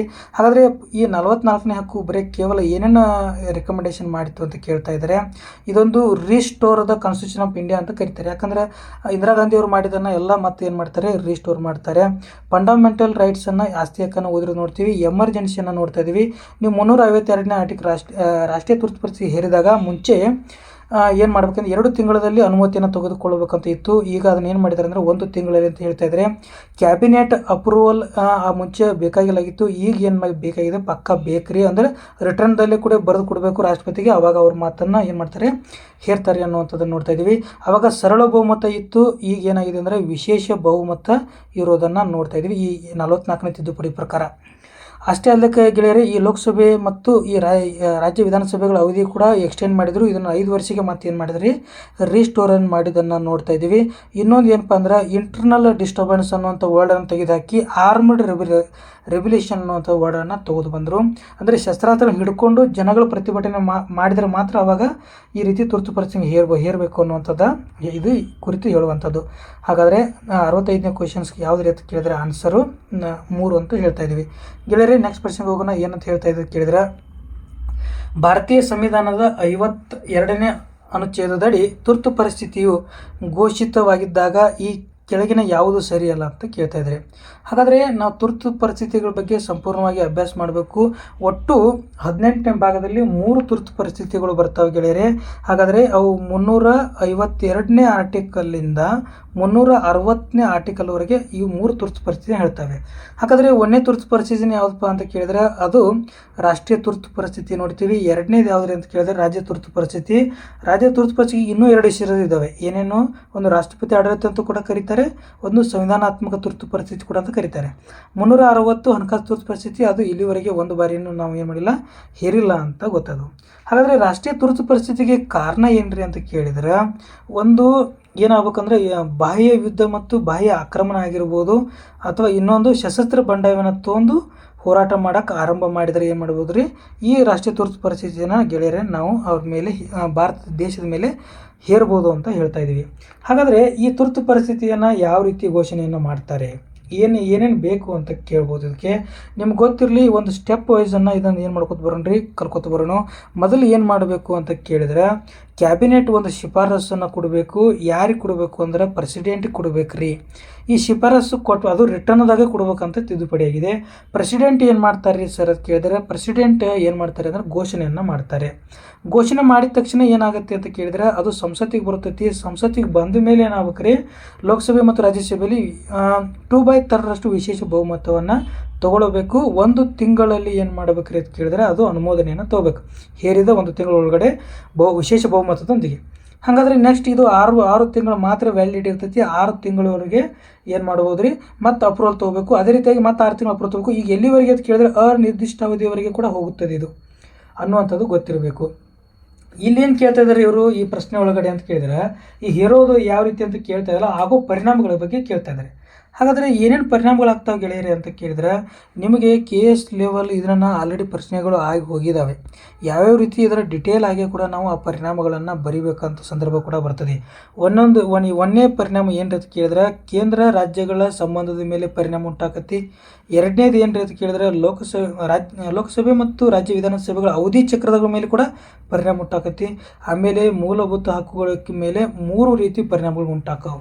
ಸರ್ ಹಾಗಾದರೆ ಕೇಂದ್ರ ರಾಜ್ಯಗಳ ಸಂಬಂಧಗಳ ಮೇಲೆ ಯಾವ ರೀತಿ ಪರಿಣಾಮ ಬೀಳ್ತೈತೆ ಅಂತ ಕೇಳಿದ್ರೆ ಅದರಲ್ಲಿ ಕೂಡ ಒಂದು ಕಾರ್ಯಾಂಗ, ನ್ಯಾಯಾಂಗ ಮತ್ತು ಹಣಕಾಸಿನ ಮೇಲೆ ಪರಿಣಾಮ ಬೀಳ್ತೈತಿ. ಕಾರ್ಯಾಂಗದ ಮೇಲೆ ಯಾವ ರೀತಿ ಪರಿಣಾಮ ಬೀಳುತ್ತೆ ಅಂದ್ರೆ ಈ ಒಂದು ರಾಷ್ಟ್ರೀಯ ತುರ್ತು ಪರಿಸ್ಥಿತಿ ಸಂದರ್ಭದೊಳಗೆ ರಾಜ್ಯಗಳಿಗೆ ಒಂದು ಡೈರೆಕ್ಷನ್ ಕೊಟ್ಟರೆ ರಾಜ್ಯಗಳು ಫಾಲೋ ಮಾಡಬೇಕು, ಆ ರೀತಿ ಅಂತ ಹೇಳ್ತೀವಿ. ಶಾಸನ ಅಧಿಕಾರಗಳ ಮೇಲೆ ಏನಪ್ಪ ಅಂದ್ರೆ ರಾಜ್ಯ ಪಠ್ಯಗಳ ವಿಷಯಗಳ ಮೇಲೆ ಕೇಂದ್ರ ಏನು ಮಾಡುತ್ತೆ ಅಂದ್ರೆ ಕಾನೂನು ಮಾಡುವಂಥ ಅಧಿಕಾರ ಈ ಸಂದರ್ಭದಾಗ ಬರ್ತೈತಿ. ಇನ್ನು ಹಣಕಾಸು ತುರ್ತು ಪರಿಸ್ಥಿತಿ ಒಳಗೆ ಏನು ಮಾಡ್ಬೋದು ಅಂತ ಕೇಳಿದ್ರೆ ರಾಷ್ಟ್ರಪತಿಯವರು ಕೇಂದ್ರ ಮತ್ತು ರಾಜ್ಯಗಳ ನಡುವಿನ ಸಂವಿಧಾನಾತ್ಮಕ ಆದಾಯ ಹಂಚಿಕೆ ಇರ್ತೈತಲ್ಲ, ಈ ಹಣಕಾಸು ಆಯೋಗ ಕೊಟ್ಟಿರುವಂಥದ್ದು ಹಣಕಾಸು ಕಮಿಷನ್ನು, ಫೈನಾನ್ಸಿಯಲ್ ಕಮಿಷನ್ನು, ಅದನ್ನು ಕೂಡ ಏನು ಮಾಡೋದು ಮಾರ್ಪಾಡು ಮಾಡುವಂಥ ಅಧಿಕಾರವನ್ನು ಹೊಂದಿರುತ್ತದೆ ಈ ಒಂದು ಸಂದರ್ಭ. ಹಾಗಾದ್ರೆ ಈ ಅವಧಿ ಚಕ್ರ ಒಳಗಡೆ 1 ವರ್ಷವರೆಗೆ ಎಕ್ಸ್ಟೆಂಡ್ ಮಾಡ್ತೀವಿ ಅಂತ ನಿಮ್ಗೆ ಗೊತ್ತಿದೆ. ಇನ್ನು ಮೂಲಭೂತ ಹಕ್ಕುಗಳ ಮೇಲೆ ಪರಿಣಾಮ ಬೀಳ್ತೈತಿ. ಏನಪ್ಪ ಅಂದ್ರೆ 2021 ಹೊರತುಪಡಿಸಿ ಎಲ್ಲ ಮೂಲಭೂತ ಹಕ್ಕುಗಳು ಏನಾಗ್ತಾವ್ರಿ, ರದ್ದಾಗ್ತಾವು ಅಂತ ಗೊತ್ತಿರಬೇಕು ನಿಮಗೆ. ಹಾಗಾದರೆ ಇಲ್ಲಿವರೆಗೆ ಎಷ್ಟು ಬಾರಿ ತುರ್ತು ಪರಿಸ್ಥಿತಿಯನ್ನು ಹೇರಿವಿ ಅಂತ ಕೇಳಿದ್ರೆ ನಿಮ್ಗೆ ಗೊತ್ತೈತಿ 3 ಬಾರಿ ತುರ್ತು ಪರಿಸ್ಥಿತಿಯನ್ನು ಹೇರಿದ್ದೀವಿ. ಹಾಗಾದರೆ ಯಾವಾಗ 1962ರಲ್ಲಿ ಚೀನಾ ಆಕ್ರಮಣ ಮಾಡಿದಾಗ, 71ರಲ್ಲಿ ಇಂಡೋ-ಪಾಕ್ ಯುದ್ಧ ನಡೆದಾಗ, 75ರಲ್ಲಿ ಆಂತರಿಕ ತುರ್ತು ಪರಿಸ್ಥಿತಿ ಆದಾಗ ಅಂತ ಹೇಳ್ತಾ ಇದ್ದೀವಿ. ಹಾಗಾದರೆ ಪ್ರಶ್ನೆ ಏನು ಹೇಳ್ತಿದ್ದಾರೆ ಗೆಳೆಯರಿ ಅಂತ ನಾವು ನೋಡಿದಾಗ ನೋಡ್ರಿ, ಯಾವುದು ಸರಿಯಲ್ಲ, ಘೋಷಿತವಾಗಿದೆ ಯಾವುದು ಸರಿಯಾದ ಕೇಂದ್ರದ ಕಾರ್ಯಾಂಗೀಯ ಅಧಿಕಾರದ ವಿಸ್ತರಣೆ ಆಕೈತಿ. ಹೌದು, ಇದು ನಿಮ್ಗೆ ಗೊತ್ತಾಯ್ತು. ಈಗ ಸರಿಯಲ್ಲ ಅಂತ ಕೇಳ್ತಿದ್ರೆ ನೀವು ಸರಿಯಲ್ಲ ಅಂತಲೇ ಈಗೇನು ಮಾಡ್ಬೇಕ್ರಿ, ಹೇಳ್ಬೇಕ್ರಿ. ಈಗ ಇದು ಸರಿ ಐತಿ. ಉಚ್ಚ ನ್ಯಾಯಾಲಯದ ಅಧಿಕಾರಗಳನ್ನು ಭಾರತದ ಸರ್ವೋಚ್ಚ ನ್ಯಾಯಾಲಯವು ತೆಗೆದುಕೊಳ್ಳಬಹುದು. ನ್ಯಾಯಾಂಗದ ಮೇಲೆ ಯಾವುದೇ ರೀತಿಯ ಪರಿಣಾಮ ಬೀಳುವುದಿಲ್ಲ ಅಂತ ನಿಮ್ಗೆ ಗೊತ್ತಿರಬೇಕು. ಪಾರ್ಲಿಮೆಂಟಿನ ಶಾಸಕಾಂಗ ಅವಧಿ ವಿಸ್ತರಣೆ ಮಾಡೋಕ್ಕೆ ಸಾಧ್ಯ ಇದೆ, ಲೋಕಸಭೆ ಅವಧಿಗೂ ಕೂಡ ವಿಸ್ತರಣೆ ಮಾಡೋಕ್ಕೆ ಸಾಧ್ಯ ಇದೆ. ಹಾಗಾದರೆ ಉತ್ತರ ಯಾವ್ದು ಆಕತಿ ಗೆಳೆಯರಿ ಅಂತ ಕೇಳಿದ್ರೆ 2 ಆಕತಿ. ಹಾಗಾದರೆ ಯಾವುದೇ ಒಂದು ತುರ್ತು ಪರಿಸ್ಥಿತಿ ಒಳಗೆ ನ್ಯಾಯಾಂಗದ ಮೇಲೆ ಈ ರಾಜ್ಯ ತುರ್ತು ಪರಿಸ್ಥಿತಿ ಆಗಿರ್ಬೋದು, ರಾಷ್ಟ್ರೀಯ ತುರ್ತು ಪರಿಸ್ಥಿತಿ ಆಗಿರ್ಬೋದು, ನ್ಯಾಯಾಂಗದ ಮೇಲೆ ಯಾವುದೇ ರೀತಿ ಪರಿಣಾಮ ಬೀಳುವುದಿಲ್ಲ ಅಂತ ನಿಮ್ಗೆ ಗೊತ್ತಿರಲಿ ಗೆಳೆಯರೆ. ನೆಕ್ಸ್ಟ್ ಕ್ವಶನ್ ಹೋಗೋಣ. ಏನು ಹೇಳ್ತಾ ಇದ್ದಾರೆ, ಗಡಸು ಕರೆನ್ಸಿ ಎಂದರೇನು ಅಂತ ಕೇಳ್ತಿದ್ದಾರೆ. ಹಾಗಾದರೆ ಈಗ 2 ರೀತಿ ಕರೆನ್ಸಿಗಳನ್ನು ನಾವು ನೋಡಿದ್ದೀವಿ. ಯಾವ್ಯಾವ ಕರೆನ್ಸಿಗಳನ್ನು ನೋಡಿದ್ದೀವಿ ಅಂತ ಕೇಳಿದ್ರೆ ಒಂದು ಹಾರ್ಡ್ ಕರೆನ್ಸಿ, ಒಂದು ಸಾಫ್ಟ್ ಕರೆನ್ಸಿ. ಈ ಹಾರ್ಡ್ ಕರೆನ್ಸಿ ಮತ್ತು ಸಾಫ್ಟ್ ಕರೆನ್ಸಿಗೆ ಏನು ಡಿಫ್ರೆನ್ಸು ಅಂತ ಹೇಳಿ ನೀವು ಇದರ ಮುಖಾಂತರ ಏನು ಮಾಡಬೇಕು ರೀ, ತಿಳ್ಕೊಳ್ಬೇಕು. ಸ್ಟೆಬಿಲಿಟಿ ಹಾರ್ಡ್ ಕರೆನ್ಸಿಗೆ ಜಾಸ್ತಿ ಇರ್ತೈತಿ ಅಂತ ಗೊತ್ತಿರಲಿ. ಏನು ಮತ್ತು ಇನ್ನೊಂದು ಈ ಸಾಫ್ಟ್ ಕಾಪಿಗೆ ಅಷ್ಟು ಸ್ಟೆಬಿಲಿಟಿ ಇರಲ್ಲ. ಅದೇ ಎಕ್ಸೆಪ್ಟೆನ್ಸಿ ಏನಿದೆ ಅಂದರೆ ವೈಡ್ಲಿ ಎಕ್ಸೆಪ್ಟೆಡ್ ಗ್ಲೋಬಲಿ ಅಂತ ಹೇಳ್ತಿದ್ರೆ, ಆದರೆ ಈ ರೀತಿ ಸಾಫ್ಟ್ ಕರೆನ್ಸಿ ಇರಲ್ಲ. ಹಾಗಾದ್ರೆ ಎಕ್ಸಾಂಪಲ್ US ಡಾಲರ್ ನೋಡಿರಿ, ಯೂರೋ ನೋಡಿರಿ, ಬ್ರಿಟಿಷ್ ಪೌಂಡ್ ನೋಡಿರಿ, ಇವೆಲ್ಲ ಎಕ್ಸಾಂಪಲ್ ಆಗಿದ್ದಾವೆ ಅಂತ ಹೇಳ್ತಾ ಇದ್ದೀವಿ. ಈ ಜಿಂಬಾಬ್ವೆ ಡಾಲರ್ ಏನಾಗಿದೆ, ಈ ಸಾಫ್ಟ್ ಕಾಪಿಗೆ ಕರೆನ್ಸಿಗೆ ಎಕ್ಸಾಂಪಲ್ ಆಗಿದೆ. ಹೈ ಕಾಂಪಿಡೆನ್ಸ್ ಆಗಿರ್ತೈತಿ, ಇದು ಲೋ ಕಾಂಪಿಡೆನ್ಸ್ ಆಗಿರ್ತದೆ ನೋಡ್ತಾ ಇದ್ದೀವಿ. ಇಲ್ಲಿ ಹಾಗಾದರೆ ಯಾವ್ಯಾವ ಹೊಂದಿದ್ದಾವೆ ಅಂತ ಕೇಳ್ಬೋದು. ನೋಡ್ಬೋದು ಹಾರ್ಡ್ ಕರೆನ್ಸಿ ಐತಲ್ಲ, ಇಲ್ಲಿ ಅದು ಏನು ಮಾಡಿದ್ವಿ ಅಂದರೆ ನಾವು ವಾಟ್ ಈಸ್ ಹಾರ್ಡ್ ಕರೆನ್ಸಿ ಅಂತ ತಿಳ್ಕೊಂಡು ಬಂದಿದ್ದೀವಿ. ಹಾಗಾದರೆ ಸ್ಟೇಬಲ್ ಕರೆನ್ಸಿ ಆಗಿರುತ್ತದೆ, ಇವೆಲ್ಲ ನೀವು ನೋಡ್ಕೋಬೋದು. ಇನ್ನು ನೆಕ್ಸ್ಟ್ ಬರೀ ಇಲ್ಲೊಂದು ನೋಡಿರಿ, ಯಾವ್ಯಾವ ಪ್ರಮುಖವಾದ ಹಾರ್ಡ್ ಕರೆನ್ಸಿ ಇದಾವೆ ನೋಡ್ರಿ, ಅವು ಪರ್ಸೆಂಟೇಜ್ ಮ್ಯಾಗ ಕೂಡ ನಾವು ಲೆಕ್ಕ ಮಾಡ್ಬೋದು. US ಡಾಲರ್ ನೋಡಿರಿ 88% ಗ್ಲೋಬಲಿ ಐತಿ. ಯೂರೋ ಸೆಕೆಂಡ್ ಹೈಯೆಸ್ಟ್ ಇದೆ. ನಮ್ಮ ಭಾರತ ಎಷ್ಟಿದೆ ಅಂತ ಕೇಳಿದರೆ, ಭಾರತ 16ನೇ ನಂಬರಲ್ಲಿದೆ, 1.7. ಅಂದರೆ ಅಷ್ಟು ವ್ಯಾಲಿಡಿಟಿ ಇದೆ ಅಂತ ಕೇಳ್ತಾರೆ, ಅಷ್ಟು ಕಡಿಮೆ ಪ್ರಮಾಣದಾಗಿದೆ. ಹಾಗಾದರೆ ಹಾರ್ಡ್ ಕರೆನ್ಸಿ ಅಂದರೆ ಅಂತ ಕೇಳಿದ್ರೆ 4ನೇ ಆಪ್ಷನ್ಸ್ ನೋಡಿರಿ, ಇದು ಹಠಾತ್ತಾಗಿ ಕುಸಿತಕ್ಕೊಳಗಾಗದಿರುವ ಮತ್ತು ಅಂತಾರಾಷ್ಟ್ರೀಯ ಮಾರುಕಟ್ಟೆಯಲ್ಲಿ ಅತ್ಯಂತ ದ್ರವ್ಯವಾಗಿರುವ ಒಂದು ಏನಾಗಿತ್ತು ಅಂದರೆ ಕರೆನ್ಸಿನ ಹಾರ್ಡ್ ಕರೆನ್ಸಿ ಅಂತ ಹೇಳಿ ಕರೆಯೋದನ್ನು ನೋಡ್ತಾ ಇದ್ದೀವಿ. ಗೆಳೆಯರೆ, ನೆಕ್ಸ್ಟ್ ಪ್ರಶ್ನೆಗೆ ಹೋಗೋಣ. ಏನು ಹೇಳ್ತಿದ್ದಾರೆ ಅಂತ ಕೇಳಿದ್ರೆ, ನೆಕ್ಸ್ಟ್ ಪ್ರಶ್ನೆ ಸ್ವಾಮಿ ದಯಾನಂದ ಸರಸ್ವತಿಯ ಮೂಲ ಹೆಸರು ಕೇಳ್ತಾ ಇದ್ದಾರೆ. ಹಾಗಾದರೆ ಇವರು ಗೊತ್ತು 1875ರಲ್ಲಿ ಆರ್ಯ ಸಮಾಜವನ್ನು ಸ್ಥಾಪನೆ ಮಾಡ್ತಾರೆ ಅಂತೇಳಿ. ಹಾಗಾದರೆ ಆರ್ಯ ಸಮಾಜ ಏನನ್ನು ವಿರೋಧ ಮಾಡಿತು, ಏನನ್ನು ಸಪೋರ್ಟ್ ಮಾಡಿತು, ಏನನ್ನು ವಿರೋಧ ಮಾಡಿತು ಅಂತ ನಿಮ್ಗೆ ಗೊತ್ತಿರಲಿ. ಹಾಗಾದರೆ ಏನೇನು ಸಪೋರ್ಟ್ ಮಾಡಿತ್ತು ಅಂತ ಕೇಳಿದ್ರೆ, ಈ ವಿಧವೆ ಅಂದರೆ ವಿಡೋ ಮ್ಯಾರೇಜನ್ನು ಸಪೋರ್ಟ್ ಮಾಡ್ತೀವಿ, ವಿಧವೆ ಮರು ಮದುವೆ ಆಗುವಂಥದ್ದನ್ನು. ಹಾಗಾದರೆ ಅಂತರ್ಜಾತೀಯವನ್ನು ಕೂಡ ಸಪೋರ್ಟ್ ಮಾಡ್ತೈತಿ. ಏನು ವಿರೋಧ ಮಾಡ್ತೈತಿ ಕೇಳಿದ್ರೆ, ಒಂದು ಚೈಲ್ಡ್ ಮ್ಯಾರೇಜನ್ನು ವಿರೋಧ ಮಾಡಿತ್ತು, ಬಾಲ್ಯ ವಿವಾಹವನ್ನು. ಹಾಗಾದರೆ ಜಾತಿ ಪದ್ಧತಿಯನ್ನು ವಿರೋಧ ಮಾಡಿತ್ತು, ಅದೇ ರೀತಿಗೆ ಅಸ್ಪೃಶ್ಯತೆಯನ್ನು ವಿರೋಧವನ್ನು ಮಾಡಿತು. ಈ ಆರ್ಯ ಸಮಾಜ ಒಂದು ಚಳವಳಿಯನ್ನು ಆರಂಭ ಮಾಡ್ತಿ ಗೆಳೆಯರೆ. ಹಾಗಾದರೆ ಆ ಚಳವಳಿ ಯಾವುದು ಅಂತ ಕೇಳಿದ್ರೆ, ಆ ಚಳವಳಿ ಹೆಸರು ಸುದ್ದಿ ಚಳವಳಿ ಅಂತ ಹೇಳ್ತೀವಿ.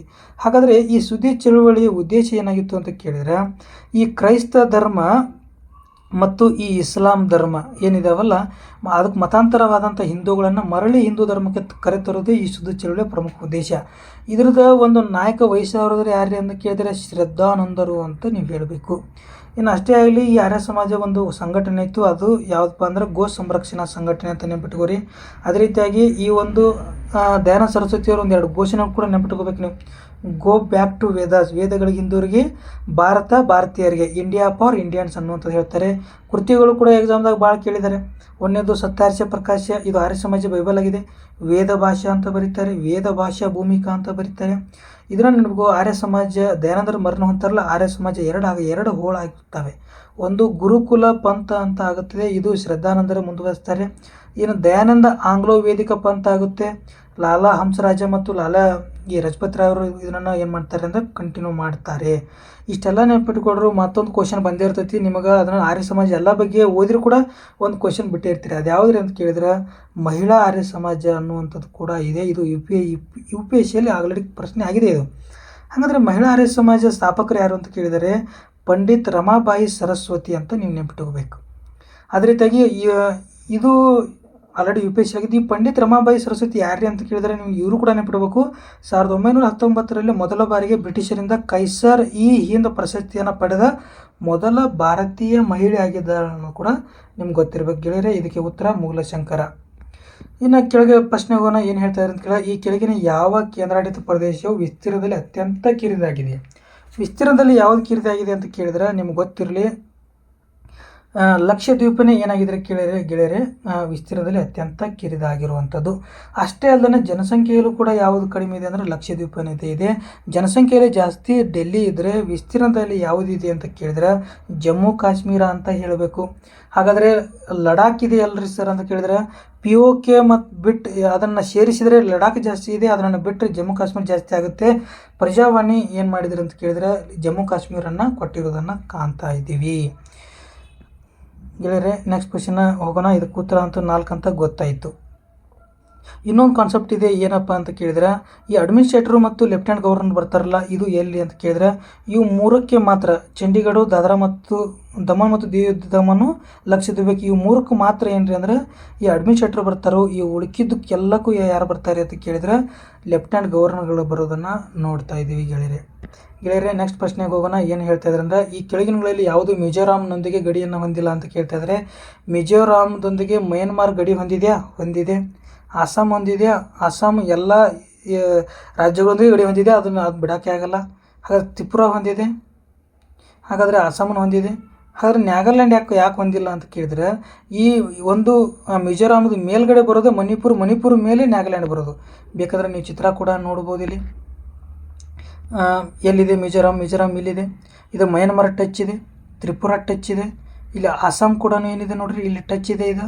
ಅದೇ ರೀತಿಯಾಗಿ ಇಲ್ಲಿ ಮಣಿಪುರ ಇದ್ರ ಮೇಲ್ಗಡೆ ಬರೋದರಿಂದ ನಾಗಾಲ್ಯಾಂಡ್ ಮಣಿಪುರದ ಮೇಲೆ ಬರೋದರಿಂದ ಉತ್ತರ ಯಾವುದಾಗಲ್ಲ ಅಂದರೆ ನಾಗಾಲ್ಯಾಂಡ್ ಆಗಂಗಿಲ್ಲ. ಹಾಗಾದರೆ ಇದರ ಅರ್ಥ ಏನಪ್ಪ ಅಂತ ಕೇಳಿದ್ರೆ, ಎಲ್ಲ ಎಕ್ಸಾಮ್ದಾಗ ಆಗೋಗಿದಾವೆ. ಮಯನ್ಮಾರದೊಂದಿಗೆ ಗಡಿ ಹಂಚಿಕೊಂಡಿರೋ ರಾಜ್ಯಗಳ ಸಂಖ್ಯೆ 4, ಅವು ಯಾವುವು ಅಂತ ಕೇಳ್ತಾ ಇದ್ದಾರೆ. ಹಾಗಾದರೆ ಅರುಣಾಚಲ ಪ್ರದೇಶ, ನಾಗಾಲ್ಯಾಂಡು, ಮಣಿಪುರ, ಮಿಜೋರಾಮ್ ಅಂತ ಹೇಳಬೇಕು. ಬಾಂಗ್ಲಾದೇಶದೊಂದಿಗೆ ಯಾವ ಹೊಂದಿದ್ದಾವೆ, ನೇಪಾಳದೊಂದಿಗೆ, ಪಾಕಿಸ್ತಾನದೊಂದಿಗೆ. ಇವುಗಳು ಎಲ್ಲವನ್ನು ನೆನಪಿಟ್ಟುಕೊಳ್ಳೋದು ಕಡ್ಡಾಯವಾಗಿ. ಆಲ್ರೆಡಿ ಪ್ರೀವಿಯಸ್ಸಲ್ಲಿ ನಮ್ಮ ಕ್ಲಾಸ್ ಮಾಡಿದ್ರಿಂದ ಇದಕ್ಕೋಸ್ಕರ ಸ್ಕಿಪ್ ಮಾಡ್ತಾ ಇದ್ದೀನಿ. ಯಾರು ಅಲ್ಲಿ ನೋಡೋಕ್ಕಾಗಲ್ಲ ವಿಡಿಯೋಗಳನ್ನು, ನೀವು ಇಲ್ಲೇ ವಿಡಿಯೋನ ಪಾಸ್ ಮಾಡಿ ಒಂದ್ಸಲ ನೋಡ್ಕೊಳ್ಳಿ ಅಂತ ಹೇಳಿ ನಾನು ನೆಕ್ಸ್ಟ್ ಕ್ವಶನ್ಸ್ ಮೂವ್ ಹೋಗ್ತಾ ಇದ್ದೀನಿ. ಭಾರತದಲ್ಲಿ ಅತ್ಯಧಿಕವಾಗಿ ಮ್ಯಾಂಗನೀಸನ್ನು ಉತ್ಪಾದಿಸುವ ರಾಜ್ಯ ಕೆಳಗಳಲ್ಲಿ ಯಾವುದು ಅಂತ ಕೇಳ್ತಾ ಇದ್ದಾರೆ. ಹಾಗಾದರೆ ಮ್ಯಾಂಗನೀಸನ್ನು ಉತ್ಪಾದಿಸುವ ರಾಜ್ಯ ಮೊದಲು ಕೀ ಆನ್ಸರ್ ಒರಿಸ್ಸಾ ಅಂತ ಕೊಟ್ಟಿದ್ದಾರೆ ಸರ್ ಅವರು. ಹಾಗಾದರೆ ಆಮೇಲೆ ಏನು ಮಾಡಿದರೆ ಮಧ್ಯಪ್ರದೇಶ ಅಂತ ಕೀ ಆನ್ಸರನ್ನು KPSC ಕೊಟ್ಟಿರೋದನ್ನು ನೋಡ್ತಾ ಇದ್ದೀವಿ. ಬನ್ನಿ ಗೆಳೆಯರೆ, ನಾನು ಆಲ್ರೆಡಿ ಈ ಮೈನ್ಸ್ ಬಗ್ಗೆ ಅಂತೂ ಎಲ್ಲ ಡಿಸ್ಕಷನ್ ಮಾಡಿದ್ದೀನಿ. ಒಂದು ಕಾನ್ಸೆಪ್ಟ್ ಅಂತೂ ಹೇಳಬೇಕಿನ್ನು ನೋಡ್ರಿ, ಏನಪ್ಪ ಅಂತ ಕೇಳಿದ್ರೆ, ಥೋರಿಯಂ ಅತಿ ಹೆಚ್ಚು ಯಾವುದಪ್ಪ ಅಂದ್ರೆ ಕೇರಳ ಅಂತ ಹೇಳಬೇಕು. ಯುರೇನಿಯಂ ಯಾವುದಂದ್ರೆ ಅತಿ ಹೆಚ್ಚು ಆಂಧ್ರ ಅಂತ ಹೇಳಬೇಕು. ಇನ್ನು ಕ್ರೋಮಿಯಂ ಯಾವುದು ಅಂತ ಕೇಳಿದ್ರೆ ಒಡಿಶಾ ಅಂತ ಹೇಳಬೇಕು. ಬಯೋಗ್ಯಾಸನ್ನು ಅತಿ ಹೆಚ್ಚು ಉತ್ಪಾದನೆ ಮಾಡೋದು ಯಾವುದ್ರಿ ಅಂದ್ರೆ ಉತ್ತರ ಪ್ರದೇಶ ಅಂತ ನಿಮ್ಗೆ ಗೊತ್ತಿರಲಿ. ಜಾರ್ಖಂಡ್ ಅಂತೂ ಎಲ್ಲ ಕಬ್ಬಿಣದ ಅದಿರಿಗೆ ಅದೇ ಫಸ್ಟ್ ಇರೋದು, ಕ್ರೋಮಿಯಂಗೆ ಅದೇ ಫಸ್ಟ್ ಇರೋದು ಅಂತ ಕೂಡ ನೋಡ್ತಾ ಇದ್ದೀವಿ. ಗೆಳೆಯರೆ, ನೆಕ್ಸ್ಟ್ ಪ್ರಶ್ನೆ, ಈ ಕೆಳಗಿನ ಯಾವ ನದಿಯ ಮೇಲೆ ಹಿರಾಕುಡ್ ಅಣೆಕಟ್ಟನ್ನು ನಿರ್ಮಿಸಲಾಗಿದೆ ಅಂತ ಕೇಳ್ತಿದ್ರು. ಹಾಗಾದರೆ ಅಣೆಕಟ್ಟುಗಳು ಮತ್ತು ಅವುಗಳು ಎಲ್ಲ ಏನಂದ್ರೆ ಮೋಸ್ಟ್ ಇಂಪಾರ್ಟೆಂಟ್ ಅಂತ ಹೇಳಿ ನಿಮ್ಗೆ ಗೊತ್ತಾಯ್ತು ಈಗ. ಹಾಗಾದರೆ ಅಣೆಕಟ್ಟುಗಳು ಯಾವ್ಯಾವ ರಾಜ್ಯದಲ್ಲಿ ಯಾವ್ಯಾವ ಇದಾವೆ ಅಂತ ಹೇಳಿ ಒಂದು ರೌಂಡ್ ನೋಡ್ಕೊಂಡು ಬರೋಣ, ನಿಮ್ಗೆ ರಿವಿಷನ್ ಆಕೈತಿ. ಮತ್ತು ನೀವು ಅಣೆಕಟ್ಟುಗಳು ಒಂದು ರೌಂಡ್ ನೀವು ಕಲಿಬೇಕಂತನೂ ಈ ಒಂದು ಐಡಿಯಾ ಬರ್ತೈತಿ ಅಂತ ಗೊತ್ತಾಯ್ತು ಈಗ. ಹಾಗಾದರೆ ಮುಲ್ಲಪೆರಿಯಾರ್ ಅಣೆಕಟ್ಟು ಎಲ್ಲಿದೆ ಅಂತ ಕೇಳ್ತಾರೆ. ಮುಲ್ಲಪೆರಿಯಾರ್ ಅಣೆಕಟ್ಟು ಎಲ್ಲಿದೆ ಅಂತ ಕೇಳಿದ್ರೆ ಈ ಒಂದು ಕೇರಳ ರಾಜ್ಯದಲ್ಲಿ ಇರೋದನ್ನು ನೋಡ್ತಾ ಇದ್ದೀವಿ. ಅದೇ ರೀತಿಯಾಗಿ ಈ ಕಲ್ಲನೈ ಆಗಿರ್ಬೋದು, ಭವಾನಿ ಸಾಗರ್ ಆಗಿರ್ಬೋದು, ಮೆಟ್ಟೂರು ಅಣೆಕಟ್ಟು ಆಗಿರ್ಬೋದು, ಇವು ಎಲ್ಲಿಪ್ಪ ಅಂದರೆ ತಮಿಳುನಾಡಲ್ಲಿ ಕಂಡು ಬರ್ತಾ ಇದ್ದೇವೆ. ಹಾಗಾದರೆ KRS ಡ್ಯಾಮು, ತುಂಗಭದ್ರಾ, ಹಿಡ್ಕಲ್ಲು ಇವೆಲ್ಲ ಕರ್ನಾಟಕದಲ್ಲಿದ್ದಾವೆ. ನಾರಾಯಣಪುರ ಕರ್ನಾಟಕದಲ್ಲಿದೆ. ನೀವು ಕಾಳಿ ಸೂಪರ್ ಡ್ಯಾಮ್ ಅಣೆಕಟ್ಟು ಕೂಡ ಇದೆ. ಈ ರೀತಿ ನೋಡ್ತಾ ಇದ್ದೀವಿ. ಹಾಗಾದರೆ ಈ ನಾಗಾರ್ಜುನ ಸಾಗರ ಎಲ್ಲಿದೆ ಕೇಳಿದ್ರೆ ಆಂಧ್ರದಾಗಿದೆ. ನಿಜಾಮ್ ಸಾಗರ ಆಂಧ್ರದಾಗಿದೆ. ಹಾಗಾದರೆ ಈಗ ರಾಮಗುಂಡಂ ಅಣೆಕಟ್ಟು ಎಲ್ಲಿದೆ ಅಂತ ಕೇಳಿದ್ರೆ ಇವೆಲ್ಲ ತೆಲಂಗಾಣದಲ್ಲಿದ್ದಾವೆ ಅಂತ ಹೇಳ್ತಾ ಇದ್ವಿ, ಮುಂಚೆ ಆಂಧ್ರದಲ್ಲಿದ್ದು. ಹಾಗಾದರೆ ಕೊಯ್ನಾ ಡ್ಯಾಮ್ ಮಹಾರಾಷ್ಟ್ರದಲ್ಲಿದೆ. ಅದೇ ರೀತಿಯಾಗಿ ಕಕ್ರಪರ ಗುಜರಾತದಲ್ಲಿದೆ. ಸರ್ದಾರ್ ಸರೋವರ ಎಲ್ಲಿದೆ ಅಂದರೆ ಗುಜರಾತಲ್ಲಿದೆ. ಇಂದಿರಾ ಸಾಗರ್ ಎಲ್ಲಿದೆ ಅಂತ ಕೇಳಿದರೆ ಗೆಳೆಯರೆ, ಇಂದಿರಾ ಸಾಗರ್ ಕಂಡುಬರೋದು ಮಧ್ಯಪ್ರದೇಶದಲ್ಲಿ. ಹಾಗಾದರೆ ರಾಣಾ ಪ್ರತಾಪ್ ಎಲ್ಲಿ ಅಂತ ಕೇಳಿದರೆ ರಾಣಾ ಪ್ರತಾಪ್ ಕಂಡುಬರೋದು ರಾಜಸ್ಥಾನದಲ್ಲಿ. ಇನ್ನು ಬಿಲಾಸ್ಪುರ್ ಡ್ಯಾಮು, ಪಂಪಾ ಡ್ಯಾಮು ಇವೆಲ್ಲ ರಾಜಸ್ಥಾನದಲ್ಲಿ. ಕೋಟಾ ಎಲ್ರಿ ಅಂತ ಕೇಳಿದರೆ ಕೋಟಾ ಅವರು ಏನು ತೋರಿಸ್ತಾ ಇದ್ದಾರೆ ಅಂತ ಕೇಳಿದ್ರೆ ಮಧ್ಯಪ್ರದೇಶನ ತೋರಿಸ್ತಾ ಇದ್ದಾರೆ. ಐ ಥಿಂಕ್ ಇದು ಕೋಟಾ ನಾನು ರಾಜಸ್ಥಾನ ಅಂತ ಹೇಳ್ತಾ ಇದ್ದೀನಿ. ಇದು ರಾಜಸ್ಥಾನದಲ್ಲಿ ಕಂಡು ಬರೋದನ್ನು ತೋರಿಸ್ತಾ ಇದೆ ನೋಡಿರಿ. ಹಿರಾಕುಡ್ ಇಲ್ಲಿದೆ, ಇದೇ ಪ್ರಶ್ನೆ ಕೇಳಿದರೆ ಇದು ಎಲ್ಲಿಪ್ಪ ಅಂದ್ರೆ ಒರಿಸ್ಸಾ ಅಂತ ಹೇಳ್ತಾ ಇದ್ದೀವಿ. ಈ ರೀತಿ ಡ್ಯಾಮ್ಗಳು ಏನ್ರಿ ಅಂತ ಕೇಳಿದರೆ ಒಂದ್ಸಲ ಮ್ಯಾಪ್ನಾಗ ನೀಟಾಗಿ ನೋಡ್ಕೊಂಡು ಎಲ್ಲ ಡ್ಯಾಮ್ಗಳು ಎಲ್ಲೆಲ್ಲಿ ಬರ್ತಾವೆ ಅಂತ ಹೇಳಿ ನೆನ್ಪಿಟ್ಕೊಳ್ಳೋಂಥ ಪ್ರಯತ್ನವನ್ನು ಮಾಡಿರಿ.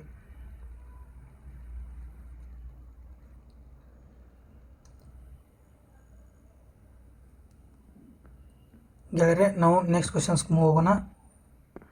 ಏನು ಕೇಳ್ತಾ ಇದ್ದಾರೆ ಅಂತ ಕೇಳಿದ್ರೆ, ಈ ಕೆಳಗಿನಲ್ಲಿ ಯಾವ ದೇಶವು ಸಾರ್ಕ್ನ ಅಂದರೆ south Asia association for regional cooperation ಸಂಸ್ಥಾಪಕ ಸದಸ್ಯನಾಗಿಲ್ಲ ಅಂತ ಕೇಳ್ತಾಯಿದ್ರು. ಅವ್ರು ಕೇಳ್ತಾಯಿದ್ರು ಫಸ್ಟ್ ಆನ್ಸರ್ ಯಾವ್ದು ಕೊಟ್ಟಿದ್ದಾರೆ, ಸಾರ್ಕಲ್ಲಿ ಮ್ಯಾನ್ಮಾರ್ ಇಲ್ಲ ಅಂತ ನಿಮ್ಗೆ ಗೊತ್ತು, ಅದಕ್ಕೆ ಆನ್ಸರ್ ಅದನ್ನು ಕೊಟ್ಟಿದ್ರು. ಅವ್ರು ಕೇಳ್ತಿರೋದು ಕೆಲವೊಬ್ರು ಅಫ್ಘಾನಿಸ್ತಾನನ ಉತ್ತರ ಹಾಕಿರ್ತಾರೆ, ಅದು ಕೂಡ ರೈಟ್ ರಿವೈಸ್ ಮಾಡ್ತಾರೆ. ಯಾಕೆ ಮಾಡ್ತಾರೆ ಅಂತ ಕೇಳಿದರೆ, ಸಾರ್ಕ್ ಸ್ಥಾಪನೆ ಆಗುವಂಥ ಸಂದರ್ಭದಲ್ಲಿ ಎಲ್ಲಿ ಸ್ಥಾಪನೆ ಆಯಿತು, 1985 ಬಾಂಗ್ಲಾದೇಶದ ರಾಜಧಾನಿ ಢಾಕಾದಲ್ಲಿ ಆಗಸ್ಟ್ 8ನೇ ತಾರೀಕು ಸ್ಥಾಪನೆ ಆಗ್ತದೆ ನಿಮ್ಗೆ ಗೊತ್ತೈತಿ. ಆವಾಗ ಸ್ಥಾಪನೆ ಆದಾಗ ಒಟ್ಟು 7 ದೇಶಗಳಿದ್ದು, ಆಮೇಲೆ 2005 ನಂತರ ರಿಕ್ವೆಸ್ಟ್ ನಂತರ 2007ರಲ್ಲಿ ಈ ಅಫ್ಘಾನಿಸ್ತಾನವನ್ನು ಸೇರಿಸ್ಕೊಂಡಿವಿ. ಈ ಕರೆಂಟ್ ನ್ಯೂಸ್ ಏನ್ರಿ ಅಂತ ಕೇಳಿದ್ರೆ, ಈ ತಾಲಿಬಾನ್ ಆಡಳಿತ 2021 ಬಂದಿದೆ. ಹಾಗಾದರೆ ಈಗ ಈ ಸಾರ್ಕಲ್ಲಿ ಇಟ್ಕೋಬಾರ್ದು ಅನ್ನೋ ಕೂಡ ಚರ್ಚೆ ಕೂಡ ಈ ಅಫ್ಘಾನಿಸ್ತಾನವನ್ನು ಕೂಡ ನಡೆದಿದೆ. ಅದೇನೇ ಆಗಿರಲಿ, ಅಫ್ಘಾನಿಸ್ತಾನ 8ನೇ ಸಾರ್ಕ್ನ ಸದಸ್ಯ ರಾಷ್ಟ್ರವಾಗಿ ಬಂತು. ಮಯನ್ಮಾರ್ ಅಂತೂ ಮೊದಲೇ ಇಲ್ಲ. ಅವ್ರು ಕೇಳ್ತಾ ಇರೋದು ಸಂಸ್ಥಾಪಕ ಸದಸ್ಯ ರಾಷ್ಟ್ರ ಯಾವುದಾಗಿಲ್ಲ ಅಂತ ಕೇಳೋದಕ್ಕೋಸ್ಕರ ಅಫ್ಘಾನಿಸ್ತಾನ ಆಗಿಲ್ಲ ಅನ್ನೋಕ್ಕೋಸ್ಕರ ಅದ್ರ ರಿವಾಜನ್ನು ಮಾಡಿದ್ದಾರೆ. ಹಾಗಾದ್ರೆ ಗೆಳೆಯರೆ, ಒಂದು ರೌಂಡ್ ನಾವು ಏನು ಮಾಡೋಣ, ಸಾರ್ಕ್ ಬಗ್ಗೆ ಆಲ್ರೆಡಿ ನಾನು ಮಾಡಿದ್ದೀನಿ ಕೂಡ. ನಿಮ್ಗೇನಾಕತಿ ಹೊಸ ವ್ಯೂವರ್ಸ್ಗೆ ಇದನ್ನು ಗೊತ್ತಾಗಲಿ ಅಂತೇಳಿ. ಸಾರ್ಕ್ ಸದಸ್ಯ ಇದು ಕೇಂದ್ರ ಕಚೇರಿ ಎಲ್ಲಿ ಅಂತ ಕೇಳಿದರೆ ಇದು ನೇಪಾಳದ ಕಠ್ಮಂಡಲ್ಲಿ ಇರೋದನ್ನು ನೋಡ್ತಾ ಇದ್ದೀವಿ. ಅದೇ ರೀತಿಯಾಗಿ ಈ ಸಾರ್ಕ್ ಇದೆಯಲ್ಲ, ಈಗ ಪ್ರತಿ 2 ವರ್ಷಗಳಿಗೊಮ್ಮೆ ಏನು ಮಾಡ್ತೈತಿ ಕೇಳಿದರೆ ಇದು ಸಮ್ಮಿಟನ್ನು ಮಾಡುವಂಥದ್ದು. ಹಾಗಾದ್ರೆ ಸಾರ್ಕ್ ಸದಸ್ಯ ರಾಷ್ಟ್ರಗಳು: ಭಾರತ 1ನೇದು ತಿಳ್ಕೊರಿ, ಇಲ್ಲಿ ಪಾಕಿಸ್ತಾನ 2ನೇದಂತ ತಿಳ್ಕೊರಿ, ಅಫ್ಘಾನಿಸ್ತಾನ 3ನೇದು, ನೇಪಾಳ 4ನೇದು, ಭೂತಾನ 5ನೇದು. ಹಾಗಾದರೆ ಮಯನ್ಮಾರ್ ಇಲ್ಲ ಅಂತ ನಿಮ್ಗೆ ಗೊತ್ತಿರಬೇಕು. ಮಯನ್ಮಾರ್ ಇದ್ರಾಗಿಲ್ಲ. ಬಾಂಗ್ಲಾದೇಶ 6ನೇದು, ಶ್ರೀಲಂಕಾ ಮತ್ತು ಮಾಲ್ಡೀವ್ಸು ಇದು 7ನೇದು, ಇದು 8ನೇದು ಅಂತೇಳಿ ಸಾರ್ಕ್ ಸದಸ್ಯ ರಾಷ್ಟ್ರಗಳು ಇವುಗಳೇ ಆಗಿದ್ದಾವೆ. ಹಾಗಾದರೆ ಸಾರ್ಕ್ ಅಬ್ಸರ್ವೇಷನ್ ಕಂಟ್ರೀಸ್ಗಳು ಕೂಡ ಎಷ್ಟಿದಾವೆ ಅಂತ ಕೇಳ್ತಾರೆ. ಸಾರ್ಕ್ ಅಬ್ಸರ್ವೇಷನ್ ಕಂಟ್ರೀಸ್ ಎಷ್ಟಿದಾವೆ ಅಂತ ಕೇಳಿದರೆ 9 ಇದ್ದಾವೆ. ವೀಕ್ಷಕ ರಾಷ್ಟ್ರಗಳು 9 ಇರೋದನ್ನು ನೋಡ್ತಾ ಇದ್ದೀವಿ. ಗೆಳೆಯರೆ, ನೆಕ್ಸ್ಟ್ ಪ್ರಶ್ನೆಗೆ ಹೋಗೋಣ. ಭಾರತದ ವಿಘಟನೆಯ ಬಾಲ್ಕನ್ ಯೋಜನೆಯನ್ನು ಸಿದ್ಧಪಡಿಸಿದವರು ಯಾರು ಅಂತ ಕೇಳ್ತಾ ಇದ್ದಾರೆ. ಇದಕ್ಕೆ ಆನ್ಸರ್ ಯಾವುದು ಅಂತ ಕೇಳಿದರೆ ಮೌಂಟ್ ಬ್ಯಾಟನ್ ಯೋಜನೆಯನ್ನೇ ನಾವು ಏನಂತ ಕರಿತೀವಿ ಅಂತ ಕೇಳಿದರೆ ಬಾಲ್ಕನ್ ಯೋಜನೆ ಅಂತ ಕರಿತಾ ಇದ್ದೀವಿ. ನೆಕ್ಸ್ಟ್ ಹೋಗೋಣ. ಏನು ಕೇಳ್ತಾ ಇದ್ದಾರೆ, ಮನುಷ್ಯನ ಮೂತ್ರಪಿಂಡದಲ್ಲಿ ಅಂದರೆ ಕಿಡ್ನಿಯಲ್ಲಿ ಕಲ್ಲುಗಳು ರಚಿತವಾಗುವುದು ಅತ್ಯಧಿಕವಾಗಿ ಇವುಗಳನ್ನು ಹೊಂದಿರೋದು ಅಂತ ಹೇಳ್ತಾ ಇದ್ದಾರೆ. ಹಾಗಾದರೆ ಇದಕ್ಕೆ ಉತ್ತರ ಯಾವುದಿದೆ ಅಂತ ಕೇಳಿದರೆ ಕ್ಯಾಲ್ಸಿಯಂ ಆಕ್ಸಾಲೇಟ್ ಅಂತ ಹೇಳ್ತಾ ಇದ್ದೀವಿ. ಗೆಳೆಯರೆ, ನೆಕ್ಸ್ಟ್ ಪ್ರಶ್ನೆಗೆ ಹೋಗೋಣ. ಏನು ಹೇಳ್ತಾ ಇದ್ದೀವಿ ಕೇಳಿದ್ರೆ, ಈ ಕೆಳಗಿನಗಳಲ್ಲಿ ಈ ಲೋಮನಾಳೀಯತೆಯೊಂದಿಗೆ ಕಾರಣವಾಗದ್ದು ಯಾವುದು ಅಂತ ಕೇಳ್ತಾರೆ. ನಿಮ್ಗೆ ಗೊತ್ತಿರಬೇಕು ಯಾವುದಪ್ಪ ಅಂದರೆ ಈ ಕೆಪಿಲರಿ ಒಂದು ಇದರದ್ದು. ಹಾಗಾದರೆ ಈ ಲೋಮನಾಳ ಒಳಗೆ ಯಾವುದು ಅಲ್ಲ ಅಂತ ಕೇಳ್ತಾ ಇದ್ದಾರೆ. ಹಾಗಾದರೆ ಈ ಬ್ಲಾಟಿಂಗ್ ಆಫ್ ಇಂಕ್ ಇದು ಬೆಸ್ಟ್ ಎಕ್ಸಾಂಪಲೇ ಲೋಮನಾಳಕ್ಕೆ ಅಂತ ಹೇಳ್ತಾ ಇದ್ದೀವಿ. ಹಾಗಾದರೆ ಇದು ಆನ್ಸರ್ ಆಗಲ್ಲ ಅಂತ ಗೊತ್ತಾಯಿತು. ಇನ್ನು ಭೂ ಅಂತರ್ಗತದ ಜಲದ ಮಟ್ಟ ಏರುವಿಕೆ ಅಂತ ಕೇಳ್ತಾ ಇದ್ದಾರೆ. ನೆಕ್ಸ್ಟ್ ನೋಡೋಣ. ಒಂದು ಹತ್ತಿಯ ಬಟ್ಟೆಯ ಮೇಲೆ ನೀರಿನ ಹನಿ ಹರಡುವಿಕೆ ಕೂಡ ಇದು ಏನಪ್ಪ ಅಂದರೆ ಈ ಲೋಮನಾಳಗೆ ಉದಾಹರಣೆ ಆಗಿದೆ. ಒಂದು ಸಸ್ಯದಲ್ಲಿ ನೀರಿನ ಹನಿಯು ಬೇರುಗಳಿಂದ ಮೇಲೆ ಇರ್ತೈತಿಲ್ಲ ಕೂಡ ಇದು ಬೆಸ್ಟ್ ಎಕ್ಸಾಂಪಲ್ ಲೋಮನಾಳಕ್ಕೆ ಅಂತ ನೋಡ್ತೀವಿ. ಹಾಗಾದರೆ ಯಾವುದು ಆಗಲ್ಲ ಅಂತ ಕೇಳಿದ್ರೆ ಇದಕ್ಕೆ ಆನ್ಸರ್ ಏನರಪ್ಪ ಅಂತ ಕೇಳಿದ್ರೆ ಭೂ ಅಂತರ್ಗತ ಜಲದ ಮಟ್ಟದ ಏರುವಿಕೆನೇ ಆಗಲ್ಲ. ಗ್ರೌಂಡ್ ವಾಟರ್ ಏನೈತಪ್ಪ ಲೆವೆಲ್ ಐತ್ಲೆ ಅದು ರೈಸಿಂಗ್ ಆಗೋದನ್ನು ಆಗಲ್ಲ ಅಂತ ನಾವು ನೋಡ್ತಾ ಇದ್ದೀವಿ. ಗೆಳೆಯರೆ, ನೆಕ್ಸ್ಟ್ ಪ್ರಶ್ನೆಗೆ ಹೋಗೋಣ. ನೆಕ್ಸ್ಟ್ ಪ್ರಶ್ನೆ ಏನಂತ ಕೇಳಿದ್ರೆ ಮೆಂಟಲ್ ಅಬಿಲಿಟಿ ಪ್ರಶ್ನೆಗಳು ಇದೆ. ಇದು ಒಂದು ಸಂಖ್ಯೆಯ 2/3 ಭಾಗವು ಸಂಖ್ಯೆಯ 5/9ಕ್ಕಿಂತ 6 ಅಧಿಕವಾಗಿದೆ. ಈ ಸಂಖ್ಯೆಯನ್ನು ಕಂಡುಹಿಡಿಯಿರಿ ಅಂತ ಕೇಳ್ತಾ ಇದ್ದಾರೆ. ಇದಕ್ಕೆ ಉತ್ತರ ಯಾವುದ್ರಿ ಅಂತ ಕೇಳಿದರೆ 54. ಹಾಗಾದರೆ ಎಲ್ಲ ಕೆಲವೊಂದು ಎಲ್ಲ ಪ್ರಶ್ನೆಗಳಿಗೆ ನಾವೇ ಉತ್ತರ ಮಾಡ್ಬೇಕಂತ ಏನಿಲ್ಲರಿ. ಎಲ್ಲ ಬಲ್ಲವರಿಲ್ಲ, ಬಲ್ಲವರು ಬಾಳಿಲ್ಲ ಅಂಥೇಳಿ. ಕನ್ನಡ ಸರು ಕನ್ನಡ ಸಾಹಿತ್ಯನ ಹೇಳಬೇಕು, ಗಣಿತ ಸರು ಗಣಿತ ಸಬ್ಜೆಕ್ಟನ್ನೇ ಹೇಳಬೇಕು. ಹಾಗೆ ನನಗೆ ಅಷ್ಟು ಪರ್ಫೆಕ್ಟಾಗಿ ಹೇಳೋಕ್ಕಾಗಲ್ಲ, ಯಾವುದು ಹೇಳೋಕ್ಕಾಗಲ್ಲ ಅದನ್ನು ನಿಮಗೆ ಉತ್ತರ ಹೇಳೋ ಮಾತ್ರ ಪ್ರಯತ್ನ ಮಾಡ್ತಾಯಿದ್ದೀನಿ. ನಾನು ಏನಾದರೂ ಹೇಳೋ ಪ್ರಯತ್ನ ಮಾಡಿ ಅಂದರೆ ನಿಮ್ಗೆ ಅಷ್ಟು ಸ್ಯಾಟಿಸ್ಫೈ ಆಗಲ್ಲ ಅನ್ನೋಗೋಸ್ಕರ ಅದು ಸ್ಕಿಪ್ ಮಾಡ್ತಾಯಿದ್ದೀನಿ ಅಷ್ಟೇ. ನನಗೆ ಅದು ಬರುತ್ತೆ ಆದರೂ ನಾನು ನಿಮ್ಗೆ ಹೇಳಲ್ಲ ಅಂತ ಆ ಥರ ಏನಿಲ್ಲ. ನನಗೇನು ಗೊತ್ತಿದೆ ಅದನ್ನು ಹೇಳೋಕ್ಕೆ ಮಾತ್ರ ಬಂದಿದ್ದೀನಿ. ನಂಗೆ ಗೊತ್ತಿರದೇ ಇರೋದನ್ನು ಕೂಡ ಸ್ಕಿಪ್ ಮಾಡೇ ಮಾಡ್ತೀನಿ, ಅದರಲ್ಲಿ ಏನು ಡೌಟ್ ಏನಿಲ್ಲ. ಗೆಳೆಯರೆ, ನೆಕ್ಸ್ಟ್ ಪ್ರಶ್ನೆಗೆ ಹೋಗೋಣ. ನ್ಯೂಟನ್ನ ಗುರುತ್ವಾಕರ್ಷಣೆಯ ನಿಯಮವನ್ನು ಈ ಕೆಳಗಿನಲ್ಲಿ ಯಾವುದಕ್ಕೆ ಅನ್ವಯಿಸಲಾಗಿದೆ ಅಂತ ಕೇಳ್ತಾ ಇದ್ದಾರೆ. ಹಾಗಾದರೆ ರಿವೈಸ್ಡ್ ಆನ್ಸರ್ ಏನು ಮಾಡಿದ್ದಾರೆ ಅಂತ 4 ಕೊಟ್ಟಿದ್ದಾರೆ. ಮೊದಲು ಆನ್ಸರ್ 2 ಕೊಟ್ಟಿದ್ದರು.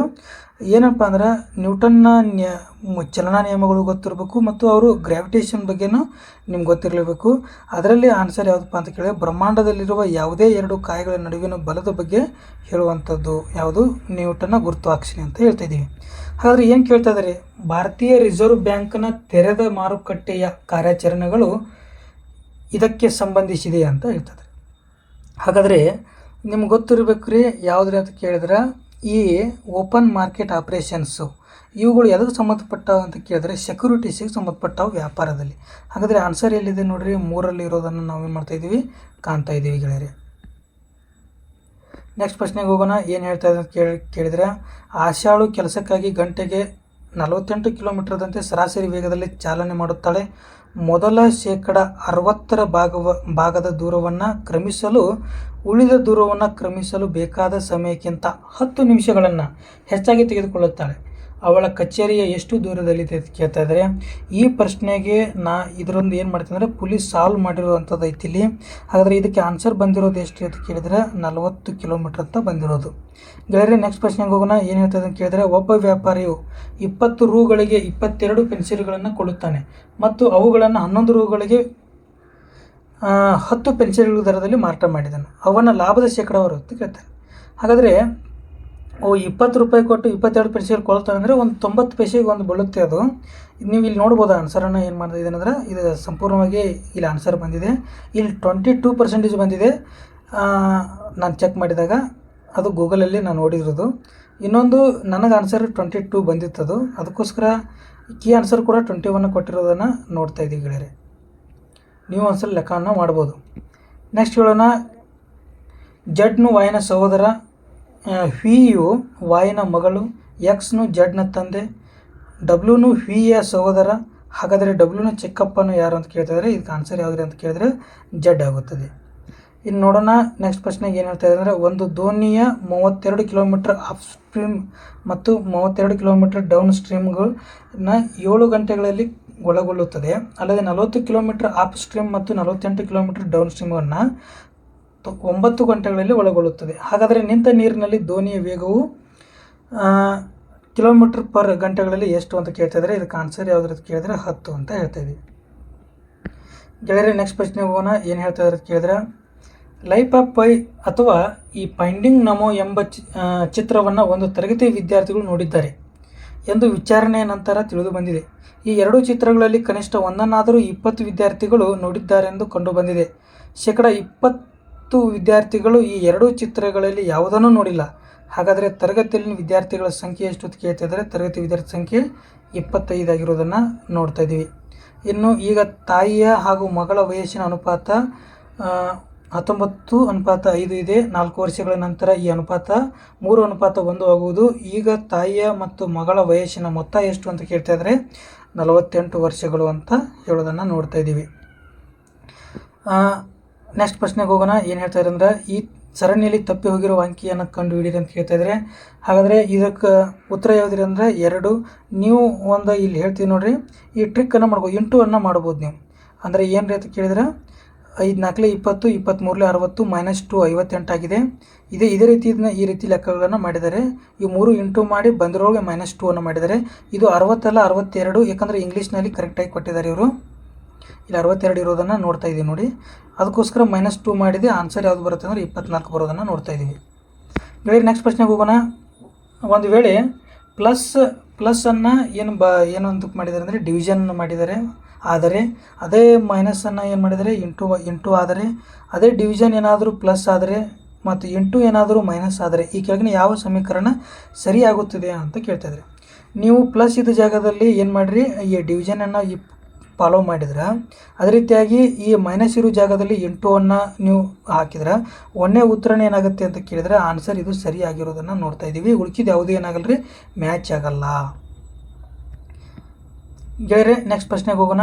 ಒಂದು ಪಾರ್ಟಿಯಲ್ಲಿ 8 ಜನರನ್ನು ಆಹ್ವಾನಿಸಲಾಯಿತು. ಪ್ರತಿಯೊಬ್ಬರು ಒಬ್ಬರಿಗೊಬ್ಬರು ಹಸ್ತಲಾಘವ ಮಾಡುತ್ತಾರೆ. ಹಾಗಾದರೆ ಹಸ್ತಲಾಘವಗಳ ಒಟ್ಟು ಸಂಖ್ಯೆ ಎಷ್ಟು ಅಂತ ಕೇಳ್ತಾಯಿದ್ರೆ, ಈ ಲೆಕ್ಕವನ್ನು ಬೇರೆದವರು ಬೇರೆ ರೀತಿ ಮಾಡ್ಬೋದು. ಆದರೆ ನಾನು ಒಂದು ಕೂಡ ಮಾಡ್ತಾಯಿದ್ದೀನಿ. 8 ಜನ ಇದ್ದಾರೆ. 8ರ ಅರ್ಧ ಏನ್ರಿ ಕೇಳಿದ್ರೆ 4.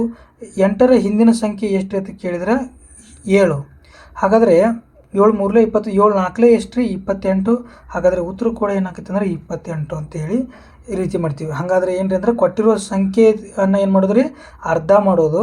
ಹಾಗಾದರೆ ಮತ್ತು ಕೊಟ್ಟಿರುವ ಸಂಖ್ಯೆಯ ಹಿಂದಿನ ಸಂಖ್ಯೆ 2 ಇಂಟು ಮಾಡಿದರೆ ಏನಾಗುತ್ತೆ ಅಂತ ಕೇಳಿದ್ರೆ ಈ ಹಸ್ತಲಾಗುವ ಉತ್ತರಗಳು ಬರುತ್ತೆ ಅಂತ ಹೇಳಿ ನಿಮ್ಗೆ ಹೇಳ್ತಾ ಇದ್ದೀನಿ ಗೆಳೆಯರೆ. ನೆಕ್ಸ್ಟ್ ಹೋಗೋಣ. ಏನು ಹೇಳ್ತಾ ಇದ್ದಾರೆ ಅಂತ ಕೇಳಿದ್ರೆ, ಈ ಕೆಳಗಿನ ಚಿತ್ರಗಳಲ್ಲಿ ಶಿಕ್ಷಕರು ಪುರುಷರ ಮತ್ತು ಮಹಿಳೆಯರ ನಡುವಿನ ಸಂಬಂಧವನ್ನು ಯಾವ ಚಿತ್ರ ಪ್ರತಿನಿಧಿ ಮಾಡ್ತದೆ ಕೇಳಿದ್ರೆ, ಅವರು ಟೀಚರ್ ಅದಾರ ರೀ. ಹಾಗಾದರೆ ಅದರೊಳಗೆ ಪುರುಷರದಾರು ಮತ್ತು ಮಹಿಳೆಯರ ನಡುವಿನ ಅಂತೇಳಿ ಸಂಬಂಧ ಹೇಳ್ತಾ ಇದೆ. ಹಾಗಾದರೆ ಶಿಕ್ಷಕರು ಪುರುಷರು ಆಗಿರ್ಬೋದು, ಮಹಿಳೆಯರಾಗಿರ್ಬೋದು. ಅದಕ್ಕೋಸ್ಕರ ಆನ್ಸರ್ ಏನಾಗುತ್ತೆ ಅಂತ ಕೇಳಿದ್ರೆ 1 ಆಗೋದನ್ನು ನೋಡ್ತಾ ಇದ್ದೀವಿ. ಗೆಳೆಯರೆ ನೆಕ್ಸ್ಟ್ ಪ್ರಶ್ನೆಗೆ ಹೋಗೋಣ. ಏನು ಹೇಳ್ತಾ ಇದ್ದೀವಿ ಕೇಳಿದ್ರೆ, ನೆಕ್ಸ್ಟ್ ಪ್ರಶ್ನೆ, ಈ ಕೆಳಗೆ ಕೊಟ್ಟಿರುವ ಚಿತ್ರದಲ್ಲಿ 3ಕ್ಕೆ ವಿರುದ್ಧವಾಗಿರುವ ಸಂಖ್ಯೆ ಯಾವುದು ಅಂತ ಕೇಳ್ತಾ ಇದ್ದಾರೆ.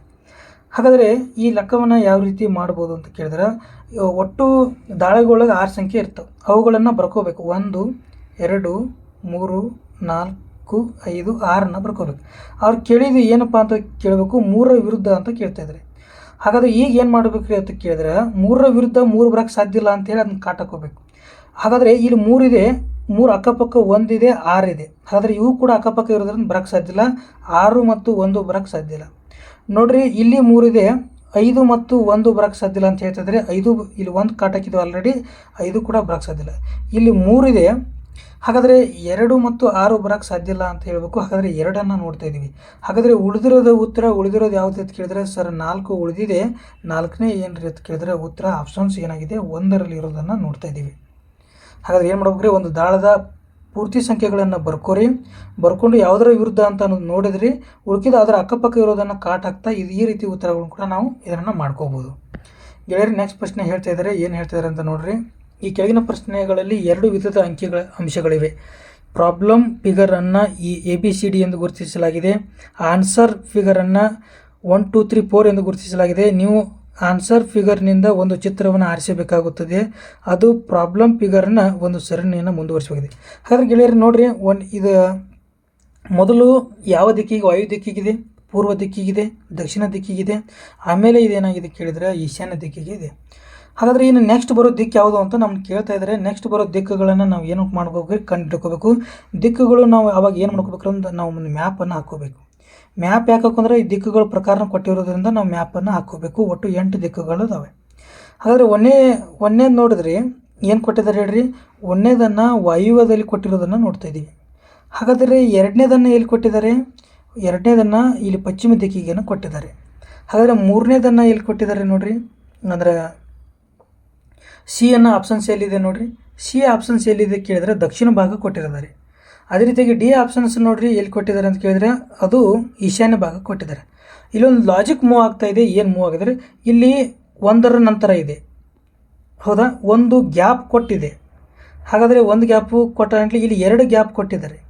ಹಾಗಾದರೆ ನಾವೇನು ಮಾಡ್ಬೇಕ್ರಿ ಅಂತ ಕೇಳಿದ್ರೆ ಇದು ಸೀರಿಯಲಾಗಿ ಹೊಂಟಿದೆ. ನಾವು 3 ಗ್ಯಾಪನ್ನು ಕೊಡಬೇಕೀಗ. 1 ಗ್ಯಾಪ್ ಕೊಡೋಣ, 2 ಗ್ಯಾಪ್ ಕೊಡೋಣ, 3 ಗ್ಯಾಪ್ ಕೊಡೋಣ. ಹಾಗಾದರೆ ಅದೇನಾಗುತ್ತೆ, ಉತ್ತರ ಇಲ್ಲಿ ಬಂದು ಕೂತ್ಕೊಳ್ಳುತ್ತೆ. ಇಲ್ಲಿರೋದು ಆಪ್ಷನ್ಸಲ್ಲಿ ಎಲ್ಲಿದೆ ಅಂತ ಕೇಳಿದ್ರೆ 2ರಲ್ಲಿದೆ ನೋಡಿರಿ, ಇಲ್ಲಿದೆ. ಅಂದರೆ ಯಾವುದು ನೈಋತ್ಯಕ್ಕೆ. ಹಾಗಾದರೆ ಆನ್ಸರ್ ಯಾವುದಾಗುತ್ತೆ ಅಂತ ಕೇಳಿದ್ರೆ ಇದಕ್ಕೆ 2 ಆಗೋದನ್ನು ಕಾಣ್ತಾ ಇದ್ದೀವಿ ಗೆಳೆಯರೆ. ನೆಕ್ಸ್ಟ್ ಪ್ರಶ್ನೆಗೆ ಹೋಗೋಣ. 92ನೇದು, ಭೂಮಿಯ ಮೇಲೆ ವಿಮೋಚನಾ ಯೋಗ. ಭೂಮಿಯ ವಿಮೋಚನಾ ಯೋಗ ನಿಮಗೆ ಪಕ್ಕ ಗೊತ್ತು. ಯಾವುದ್ರ ಅಂತ ಕೇಳಿದ್ರೆ 11.2 ಕಿಲೋಮೀಟ್ರ್ ಅಂತ ಹೇಳಿ. ಅದನ್ನು ನೀವು ಏನು ಮಾಡಬಾರ್ದು, ಯಾವಾಗಲೂ ಮರಿಬಾರ್ದು. ಇದು SLCಯಿಂದ ನಾವು ಇದನ್ನ ಕಲಿತಾ ಬರ್ತಿದ್ವಿ. ಹಾಗಾದ್ರೆ ಸರ್ ಇದು ಏನು ರೀ ಸರ್ ಇದು ವಿಮೋಚನಾ ಯೋಗ ಅಂತ ಕೇಳಿದ್ರೆ, ಅಂದರೆ ನಾವು ಎಷ್ಟೇ ಮೇಲಕ್ಕೆ ಹೋದರೂ ಎಲ್ಲ ವಸ್ತುಗಳು ಏನಾಗ್ತಾವ್ರಿ, ಕೆಳಗೆ ಬರ್ತವೆ. ಯಾಕಂದ್ರೆ ಭೂಮಿಯ ಗುರುತ್ವಾಕರ್ಷಣೆ ಐತಿ. ಹಾಗಾದರೆ ಏನಾದರೂ ಕಿಲೋಮೀಟ್ರ್ ಪರ್ ಸೆಕೆಂಡ್ 11.2 ಹೋದರೆ ಮಾತ್ರ ಏನು ಮಾಡ್ತೀವಿ, ಭೂಮಿಯ ಗುರುತ್ವಾಕರ್ಷಣೆ ಬಲದಿಂದ ತಪ್ಪಿಸ್ಕೊಳ್ತೀವಿ ಅನ್ನೋಗೋಸ್ಕರ ಇದು ಆನ್ಸರನ್ನು ಕೊಟ್ಟಿದ್ದಾರೆ. ವಿಮಾನದ ರೆಕ್ಕೆಗಳ ಆಕಾರವನ್ನು ಕೆಳಗಿನ ಯಾವ ತತ್ವದ ಆಧಾರದ ಮೇಲೆ ರೂಪಿಸಲಾಗಿದೆ ಅಂತ ಕೇಳ್ತಾರೆ. ಇದು ಬರ್ನೋಲಿಯನ್ ತತ್ವ ಅಂತ ನಾವು ಹೇಳ್ಬೇಕ್ರಿ. ಹಾಗಾದರೆ ಈ ನ್ಯೂಟನ್ನ ತತ್ವ ನಿಮ್ಗೆ ಗೊತ್ತು. ನ್ಯೂಟನ್ನ 3 ನಿಯಮಗಳು ನಿಮ್ಗೆ ಗೊತ್ತಿದ್ದಾವೆ. ನೆಕ್ಸ್ಟು ಈ ಕೆಪ್ಲರ್ ಗ್ರಹಗಳ ಬಗ್ಗೆ, ಸಿದ್ಧಾಂತಗಳ ಬಗ್ಗೆ ಹೇಳ್ತವೆ. ಈ ಪಾಸ್ಕಲ್ನ ನಿಯಮಗಳು ಈ ಲಿಕ್ವಿಡ್ ಮೇಲೆ, ಅಂದರೆ ಸೊಳ್ಳೆಗಳು ನೀರಿನ ಮೇಲೆ ಅವು ವಾಕ್ ಮಾಡ್ತಾವಲ್ಲ ಅದಾಗಿರ್ಬೋದು, ಹಡಗುಗಳು ನೀರು ಮೇಲೆ ತೀರ್ತಾವಲ್ಲ, ಇವೆಲ್ಲ ಪಾಸ್ಕಲ್ನ ನಿಯಮಗಳ ಹೇಳುವಂಥದ್ದು. ಇವುಗಳನ್ನು ನೋಡ್ತಾ ಇದ್ದೀವಿ ಗೆಳೆಯರೆ. ನೆಕ್ಸ್ಟ್ ಪ್ರಶ್ನೆಗೆ ಹೋಗೋಣ. ನೆಕ್ಸ್ಟ್ ಪ್ರಶ್ನೆ ಏನು ಹೇಳ್ತಾ ಇದೆ ಅಂತ ಕೇಳಿದ್ರೆ, ನೀತಿ ಆಯೋಗದ ಮೊದಲ ಉಪಾಧ್ಯಕ್ಷರು ಯಾರು ಅಂತ ಕೇಳ್ತಾರೆ. ನೀತಿ ಆಯೋಗದ ಮೊದಲ ಉಪಾಧ್ಯಕ್ಷರು ಯಾರು ಅಂತ ಕೇಳಿದ್ರೆ ಅರವಿಂದ್ ಪನಗಿರಿ ಅಂತ ಹೇಳ್ತಾ ಇದ್ದೀವಿ. ಹಾಗಾದರೆ ನೀತಿ ಆಯೋಗದ ಫುಲ್ ಫಾರ್ಮ್ ಏನು ನೋಡ್ರಿ, national institution for transforming India. National institution for transforming India ಅಂತೇಳಿ. ಹಾಗಾದರೆ ಇದು ಏನಂತ ಕೇಳಿದ್ರೆ serves has the apex public policy think tank ಅಂತ ಹೇಳ್ತಿದ್ರೆ ನಮ್ಮ ಸರ್ಕಾರದ್ದು ಅಂತ ಹೇಳಿ. ಅದೇ ರೀತಿಯಾಗಿ ಇದು ಯಾವಾಗ ಸ್ಥಾಪನೆ ಆಯಿತು ಅಂತ ಹೇಳಿದ್ರೆ ನೀತಿ ಆಯೋಗ 2015 ಜನವರಿ 1ರಿಂದ ಸ್ಥಾಪನೆ ಆಯಿತು. ಯಾವುದನ್ನು ರಿಪ್ಲೇಸ್ ಮಾಡಿತಂದ್ರೆ ಯೋಜನಾ ಆಯೋಗನ ರಿಪ್ಲೇಸ್ ಮಾಡಿ ಬಂದಿರೋದು. ಹಾಗಾದರೆ ಇದು ಕೇಂದ್ರ ಕಚೇರಿ ನ್ಯೂ ಡೆಲ್ಲಿಯಲ್ಲಿದೆ. ಇದರ ಚೇರ್ಮನ್ ಯಾವಾಗಲೂ ಪ್ರಧಾನಮಂತ್ರಿ ಆಗಿರ್ತಾರೆ. ಹಾಗಾದರೆ ವೈಸ್ ಚೇರ್ಮನ್ ಈಗ ಯಾರಿದ್ದಾರೆ ಅಂದರೆ ಸುಮನ್ ಬೇರಿದ್ದಾರೆ. ಈಗ CEO ಯಾರಿದ್ದಾರೆ ಅಂತ ಕೇಳಿದ್ರೆ ಹಾಗಾದರೆ ಸುಬ್ರಹ್ಮಣ್ಯಂ ಅಂತ ಹೇಳ್ತಾರೆ. BVR ಸುಬ್ರಹ್ಮಣ್ಯಂ ಅಂತ ಹೇಳಿ ನೆನಪಿಟ್ಕೋಬೇಕ್ರಿ ಗೆಳೆಯರೆ. ನೆಕ್ಸ್ಟ್ ಕ್ವಶನ್ ಹೋಗೋಣ. 1976 42ನೇ ಸಂವಿಧಾನಾತ್ಮಕ ತಿದ್ದುಪಡಿ ಕಾಯ್ದೆಯು ಪ್ರಸ್ತಾವನೆಗೆ ಈ ಪದಗಳನ್ನು ಸೇರಿಸುತ್ತೆ ಹೇಳ್ತದೆ. ಪ್ರಸ್ತಾವನೆಗೆ ಪದಗಳನ್ನು 3 ಪದಗಳನ್ನು ಸೇರಿತ್ತು. ಆಪ್ಷನ್ಸಲ್ಲಿ 2 ಕೊಟ್ಟಿದ್ದಾರೆ, ಸಮಾಜವಾದಿ, ಜಾತ್ಯತೀತ, ಇನ್ನೊಂದು ಸಮಗ್ರತೆ ಅಂಥೇಳಿ. ಹಾಗಾದರೆ ಇನ್ನು 72ನೇ ತಿದ್ದುಪಡಿ ಪ್ರಕಾರ ಇನ್ನೂ ಕೂಡ ಏನಪ್ಪ ಅಂದರೆ ರಾಜ್ಯ ಪಟ್ಟಿಯಲ್ಲಿರೋ ವಿಷಯಗಳನ್ನು ಸಮವರ್ತಿ ಪಟ್ಟಿಗೆ ಓದಿವಿ. ಅದರಲ್ಲಿ ಶಿಕ್ಷಣ, ಅರಣ್ಯ, ತೂಕ ಮತ್ತು ಅಳತೆ, ಅದೇ ರೀತಿಯಾಗಿ ಈ ವನ್ಯ ಸಂಕುಲನ ಮತ್ತು ಈ ನ್ಯಾಯ ಅಂಥೇಳಿ ಇವುಗಳನ್ನು ಏನು ಮಾಡಿದ್ವಿ ರಾಜ್ಯ ಪಟ್ಟಿ ಇರೋದು ಸಮವರ್ತಿ ಪಟ್ಟಿಗೆ ಓದಿ ನೋಡಿ ಕೊಡ್ತೀವಿ. ಹಂಗಾದ್ರೆ ಈ ಫಂಡಮೆಂಟಲ್ ಡ್ಯೂಟೀಸ್ ಕೂಡ ಮೂಲಭೂತ ಕರ್ತವ್ಯಗಳನ್ನು ಕೂಡ ನಾವೇನು ಮಾಡ್ತೀವಿ ಸ್ವರಾಜ್ ಸಿಂಗ್ ಕಮಿಟಿ ಪ್ರಕಾರ ಈ 72ರಲ್ಲಿ ಈ ಪರಿಚಯ ಮಾಡಿಸಿದ್ದನ್ನು ನಾವು ನೋಡ್ತಾ ಇದ್ದೀವಿ ಗೆಳೆಯರೆ. ನೆಕ್ಸ್ಟ್ ಪ್ರಶ್ನೆಗೆ ಹೋಗೋಣ. ಏನು ಹೇಳ್ತಾರೆ ಅಂತ ಕೇಳಿದ್ರೆ, ಭಾರತ ಸಂವಿಧಾನದ 233ನೇ ಕಲಮಿನ ಮೇರೆಗೆ ಜಿಲ್ಲಾ ನ್ಯಾಯಾಧೀಶರು ಇವರಿಂದ ಆಯ್ಕೆಯಾಗುತ್ತಾರೆ. ಈ ಡಿಸ್ಟ್ರಿಕ್ಟ್ ಜಡ್ಜ್ಗಳನ್ನು ನೇಮಕ ಮಾಡೋರು ಯಾರು ಕೇಳಿದ್ರೆ ರಾಜ್ಯಪಾಲರು. ಹಾಗಾದ್ರೆ ಉಚ್ಚ ನ್ಯಾಯಾಲಯದೊಂದಿಗೆ ಏನು ಮಾಡ್ಬೇಕ್ರಿ, ಚೀಫ್ ಜಸ್ಟಿಸ್ ಜೋಡಿ ಕೂಡ ಸಮಾಲೋಚನೆ ಮಾಡಿ ಅವ್ರನ್ನ ನೇಮಕ ಮಾಡ್ತಾರೆ. ಆನ್ಸರ್ 2 ಅಂತ ನೋಡ್ತಾ ಇದ್ದೀವಿ ಗೆಳೆಯರೆ. ನೆಕ್ಸ್ಟ್ ಪ್ರಶ್ನೆಗೆ ಹೋಗೋಣ. ಏನು ಹೇಳ್ತಾ ಇದ್ದೀವಿ ಕೇಳಿದ್ರೆ, 322ನೇ ಕಲಮಿನ ಮೇರೆಗೆ ಕೇಂದ್ರ ಲೋಕ ಸೇವಾ ಆಯೋಗದ ಎಲ್ಲ ವೆಚ್ಚಗಳು ಇವರಿಂದ ಭರಿಸಲ್ಪಡುತ್ತವೆ ಅಂತ ಹೇಳ್ತಾ ಇದ್ದಾರೆ. ಯಾರಿಂದ ಬಲಪಡಿಸಿದ್ರೆ ಭಾರತದ ಸಂಚಿತ ನಿಧಿಯಿಂದ ಕೂಡ ಏನಾಗ್ತವೆ ಭರಿಸಲ್ಪಡುತ್ತದೆ. ಹಾಗಾದರೆ ಈ ಲೋಕಸೇವಾ ಆಯೋಗಗಳ ಬಗ್ಗೆ ನೀವು ನೋಡಬೇಕು. ಈ ಲೋಕಸೇವಾ ಆಯೋಗದ ಅಧ್ಯಕ್ಷರು ಮತ್ತು ಉಪಾಧ್ಯಕ್ಷರನ್ನ ಯಾರು ನೇಮಕ ಮಾಡ್ತಾರೆ ಅಂತ ಕೇಳ್ಬೋದು. ಯಾರು ನೇಮಕ ಮಾಡ್ತಾರೆ? ಪ್ರೆಸಿಡೆಂಟ್ ನೇಮಕ ಮಾಡ್ತಾರೆ. ಹಾಗಾದರೆ ಇವ್ರದ್ದು 6 ವರ್ಷ ಅಥವಾ 65 ವರ್ಷ ತನಕ ಇವ್ರದ್ದು ಇರೋದನ್ನು ಕಾಣ್ತಾ ಇದ್ದೀವಿ ಅಧಿಕಾರಾವಧಿ. ಮತ್ತು ರಿಮೂವಲ್ ಮಾಡೋದು ಕೂಡ ಯಾರಂದ್ರೆ ಪ್ರೆಸಿಡೆಂಟೇ ಮಾಡ್ತಾರೆ. ಈಜಿಯಾಗಿ ರಿಮೂವಲ್ ಮಾಡೋಕ್ಕೆ ಬರಲ್ಲ. ಸುಪ್ರೀಂ ಕೋರ್ಟು ನ್ಯಾಯಮೂರ್ತಿಗಳು ಒಂದು ವರದಿ ಕೊಟ್ಟ ನಂತರನೇ ಏನು ಮಾಡ್ತಾರೆ ರೀ ರಿಮೂವ್ ಮಾಡೋದನ್ನು ನಾವು ನೋಡ್ತಾ ಇದ್ದೀವಿ ಗೆಳೆಯರೆ. ಅದೇ ರೀತಿಯಾಗಿ ಇನ್ನು ಇದೆಲ್ಲ ನೀವು ಅದ್ರ ಬಗ್ಗೆ ಡಿಟೇಲಾಗಿ ಅವ್ರ ಫಂಕ್ಷನ್ಗಳು ನೋಡ್ಬೋದು. ಇನ್ನು ಅವ್ರ ಸ್ಯಾಲ್ರಿ ಕೂಡ ಏನಪ್ಪ ಅಂದ್ರೆ ಸಂಸತ್ತು ಅಥವಾ ಡಿಸೈಡ್ ಮಾಡ್ತೈತಿ. ಇನ್ನು ಇದು ಏನು ಕೆಲಸ ಮಾಡ್ತೈತಿ UPSC ಅಂತ ಕೇಳಿದ್ರೆ ನೀವು ನೋಡ್ಬೇಕ್ರಿ, ಆಲ್ ಇಂಡಿಯಾ ಸರ್ವಿಸ್ ಅಂತ 3 ಬರ್ತಾವೆ. ಇದು ಆಲ್ರೆಡಿ ಎಕ್ಸಾಮ್ದಾಗ ಕೇಳಿದ್ದಾರೆ. IAS, IPS ಮತ್ತು IPS. ಯಪ್ಪ ಅಂದರೆ ಫಾರೆನ್ ಅಲ್ಲದು, ಫಾರೆಸ್ಟ್ ಅಂತ ನೆನಪು. ಈ 3 ಆಲ್ ಇಂಡಿಯಾ ಸರ್ವಿಸ್ ಇರ್ತಾರೆ, ಉಳಿಕಿದ್ದು ಅವನ್ನ ಅನ್ನಂಗಿಲ್ಲ. ಹಾಗಾದರೆ ಈ ಒಂದು ಸಿವಿಲ್ ಸರ್ವಿಸನ್ನು ಎಕ್ಸಾಮನ್ನು ಮಾಡ್ತೈತಿ.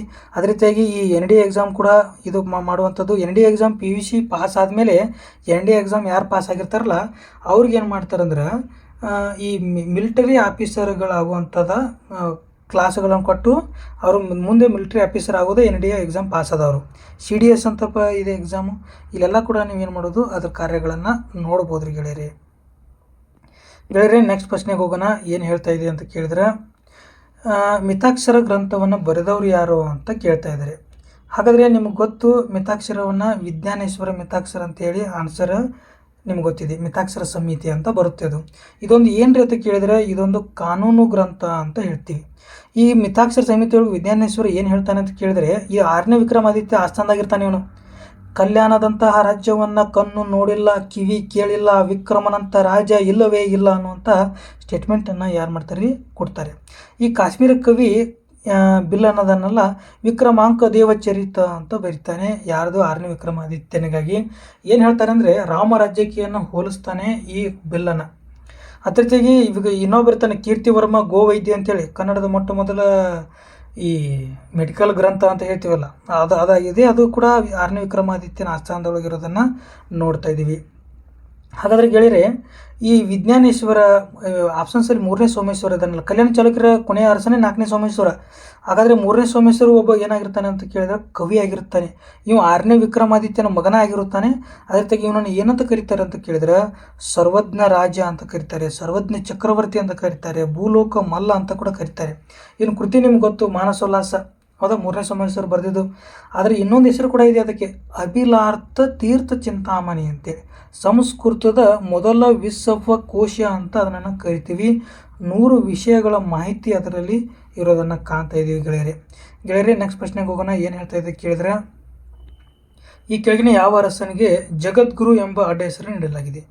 ಜಗದ್ಗುರು ಅಂತೇಳಿ ಬಿಜಾಪುರ ಆದಿಲ್ಶಾಹಿ ಮನೆತನದೊಳಗೆ ಪ್ರಸಿದ್ಧ ಅರಸ ಅಂತ ನಿಮ್ಗೆ ಗೊತ್ತಿರಲಿ. ಮತ್ತು ಈ ಸಂಗೀತಕ್ಕೆ ಹೆಚ್ಚು ಒತ್ತು ಕೊಟ್ಟವನು ಅವನೇ ಯಾರಂದರೆ 2ನೇ ಇಬ್ರಾಹಿಂ ಆದಿಲ್ ಶಾ. ಅಲ್ಲಿ ಇಬ್ರಾಹಿಂ ರೋಜಾವನ್ನು ನಿರ್ಮಾಣ ಮಾಡಿದವನು ಕೂಡ 2ನೇ ಇಬ್ರಾಹಿಂ ಆದಿಲ್ ಶಾ ಅಂತ ಕೇಳಬೇಕು, ಆದಿಲ್ ಶಾ ಅಂತ ಹೇಳ್ತಾ ಇದ್ದೀವಿ ಗೆಳೆಯರೆ. ನೆಕ್ಸ್ಟ್ ಪ್ರಶ್ನೆಗೆ ಹೋಗೋಣ. ಅಷ್ಟಮಠ ಸಂಪ್ರದಾಯವನ್ನು ಪ್ರಾರಂಭ ಮಾಡಿದವರು 8 ಮಠಗಳು ಅಂತ ಹೇಳ್ತಾರೆ. 8 ಮಠ ನಮ್ಮ ಮಧ್ವಾಚಾರ್ಯರೇ, ಇವರು ಉಡುಪಿದವರೇ 8 ಮಠಗಳನ್ನು ಕೂಡ ಇದನ್ನು ಮಾಡ್ತಾರೆ. ಹಾಗಾದರೆ ಅವರ ಜೀವನ ಚರಿತ್ರೆಯನ್ನು ನೀವು ನೋಡ್ಬೋದು. ಇಲ್ಲಿ ಅವ್ರ ದೈತ್ಯ ಸಿದ್ಧಾಂತವನ್ನು ಇಂಟ್ರೊಡ್ಯೂಸ್ ಮಾಡ್ತಾರೆ. 8 ಮಠಗಳು ಯಾವುದ್ರಿ? ಪಾಲಿಮಾರು ಮಠ, ಅದಮಾರು ಮಠ, ಕೃಷ್ಣಾಪುರ ಮಠ, ಪುತ್ತಿಗೆ ಮಠ, ಶಿರೂರು ಮಠ, ಸೋದೆ ಮಠ, ಕಾನೇವೂರು ಮತ್ತು ಪೇಜಾವರ ಮಠ ಅಂತ ಹೇಳ್ತೀವಿ. ಇಲ್ಲಿ ನಿಮ್ಗೊಂದು ಗೊತ್ತಿರಬೇಕು, ಒಂದು ಸ್ಟೋರಿ ನೆನಪಿಟ್ಕೋಬೇಕು ಕಡ್ಡಾಯವಾಗಿ. ಪರ್ಯಾಯ ಉತ್ಸವ ಅಂತ ಮಾಡ್ತಾರೆ. ಇಲ್ಲಿ ಪರ್ಯಾಯ ಉತ್ಸವ ಉಡುಪಿ ಒಳಗೆ ಯಾವಾಗ ಆಕತಿ? ಅದು ಉತ್ಸವ, ಪರ್ಯಾಯ ಉತ್ಸವ ಅಂದರೆ ಏನು ಹೆಸರು ಅಂತ ಕೇಳಿದ್ರೆ, ಅಲ್ಲಿ ಉಡುಪಿಯ ಶ್ರೀಕೃಷ್ಣ ಮಠ ಅಂತ ಇದೆ. ಅಷ್ಟೇ ಅಲ್ಲದೆ ಇದು 8 ಮಠಗಳಿದ್ದಾವೆ. ಶ್ರೀಕೃಷ್ಣ ಮಠಕ್ಕೆ ಏನು ಮಾಡ್ಬೇಕಂದ್ರೆ ಪ್ರತಿ 2 ವರ್ಷಕ್ಕೆ ಒಬ್ಬ ಅರ್ಚಕರನ್ನು ನೇಮಕ ಮಾಡ್ತಾರೆ. ಅವರು ಈ ಮಠದಿಂದನೇ ಹೋಗಿರ್ತಾರೆ.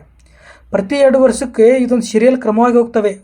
ಈಗ ಪಲಿಮಾರು ಮಠದಿಂದ 2 ವರ್ಷ ಹೋದರೆ ನೆಕ್ಸ್ಟ್ ಅದಮಾರು ಮಠದಿಂದ ಅಂತ ಹೇಳಿ ಈ ರೀತಿ 2 ವರ್ಷಕ್ಕೊಮ್ಮೆ ಆ ಶ್ರೀಕೃಷ್ಣಪ್ಪ ಮಠದ ಒಂದು ಅರ್ಚಕ ಸ್ಥಾನವನ್ನು ಸ್ವೀಕಾರ ಒಂದು ಉತ್ಸವ ಏನಪ್ಪ ಅಂತ ಕೇಳಿದ್ರೆ ಪರ್ಯಾಯ ಉತ್ಸವ ಅಂತ ಕರೀತಾರೆ. ಈ 8 ಮಠಗಳು ಕೂಡ ನೆನಪಿಟ್ಕೋಬೇಕು.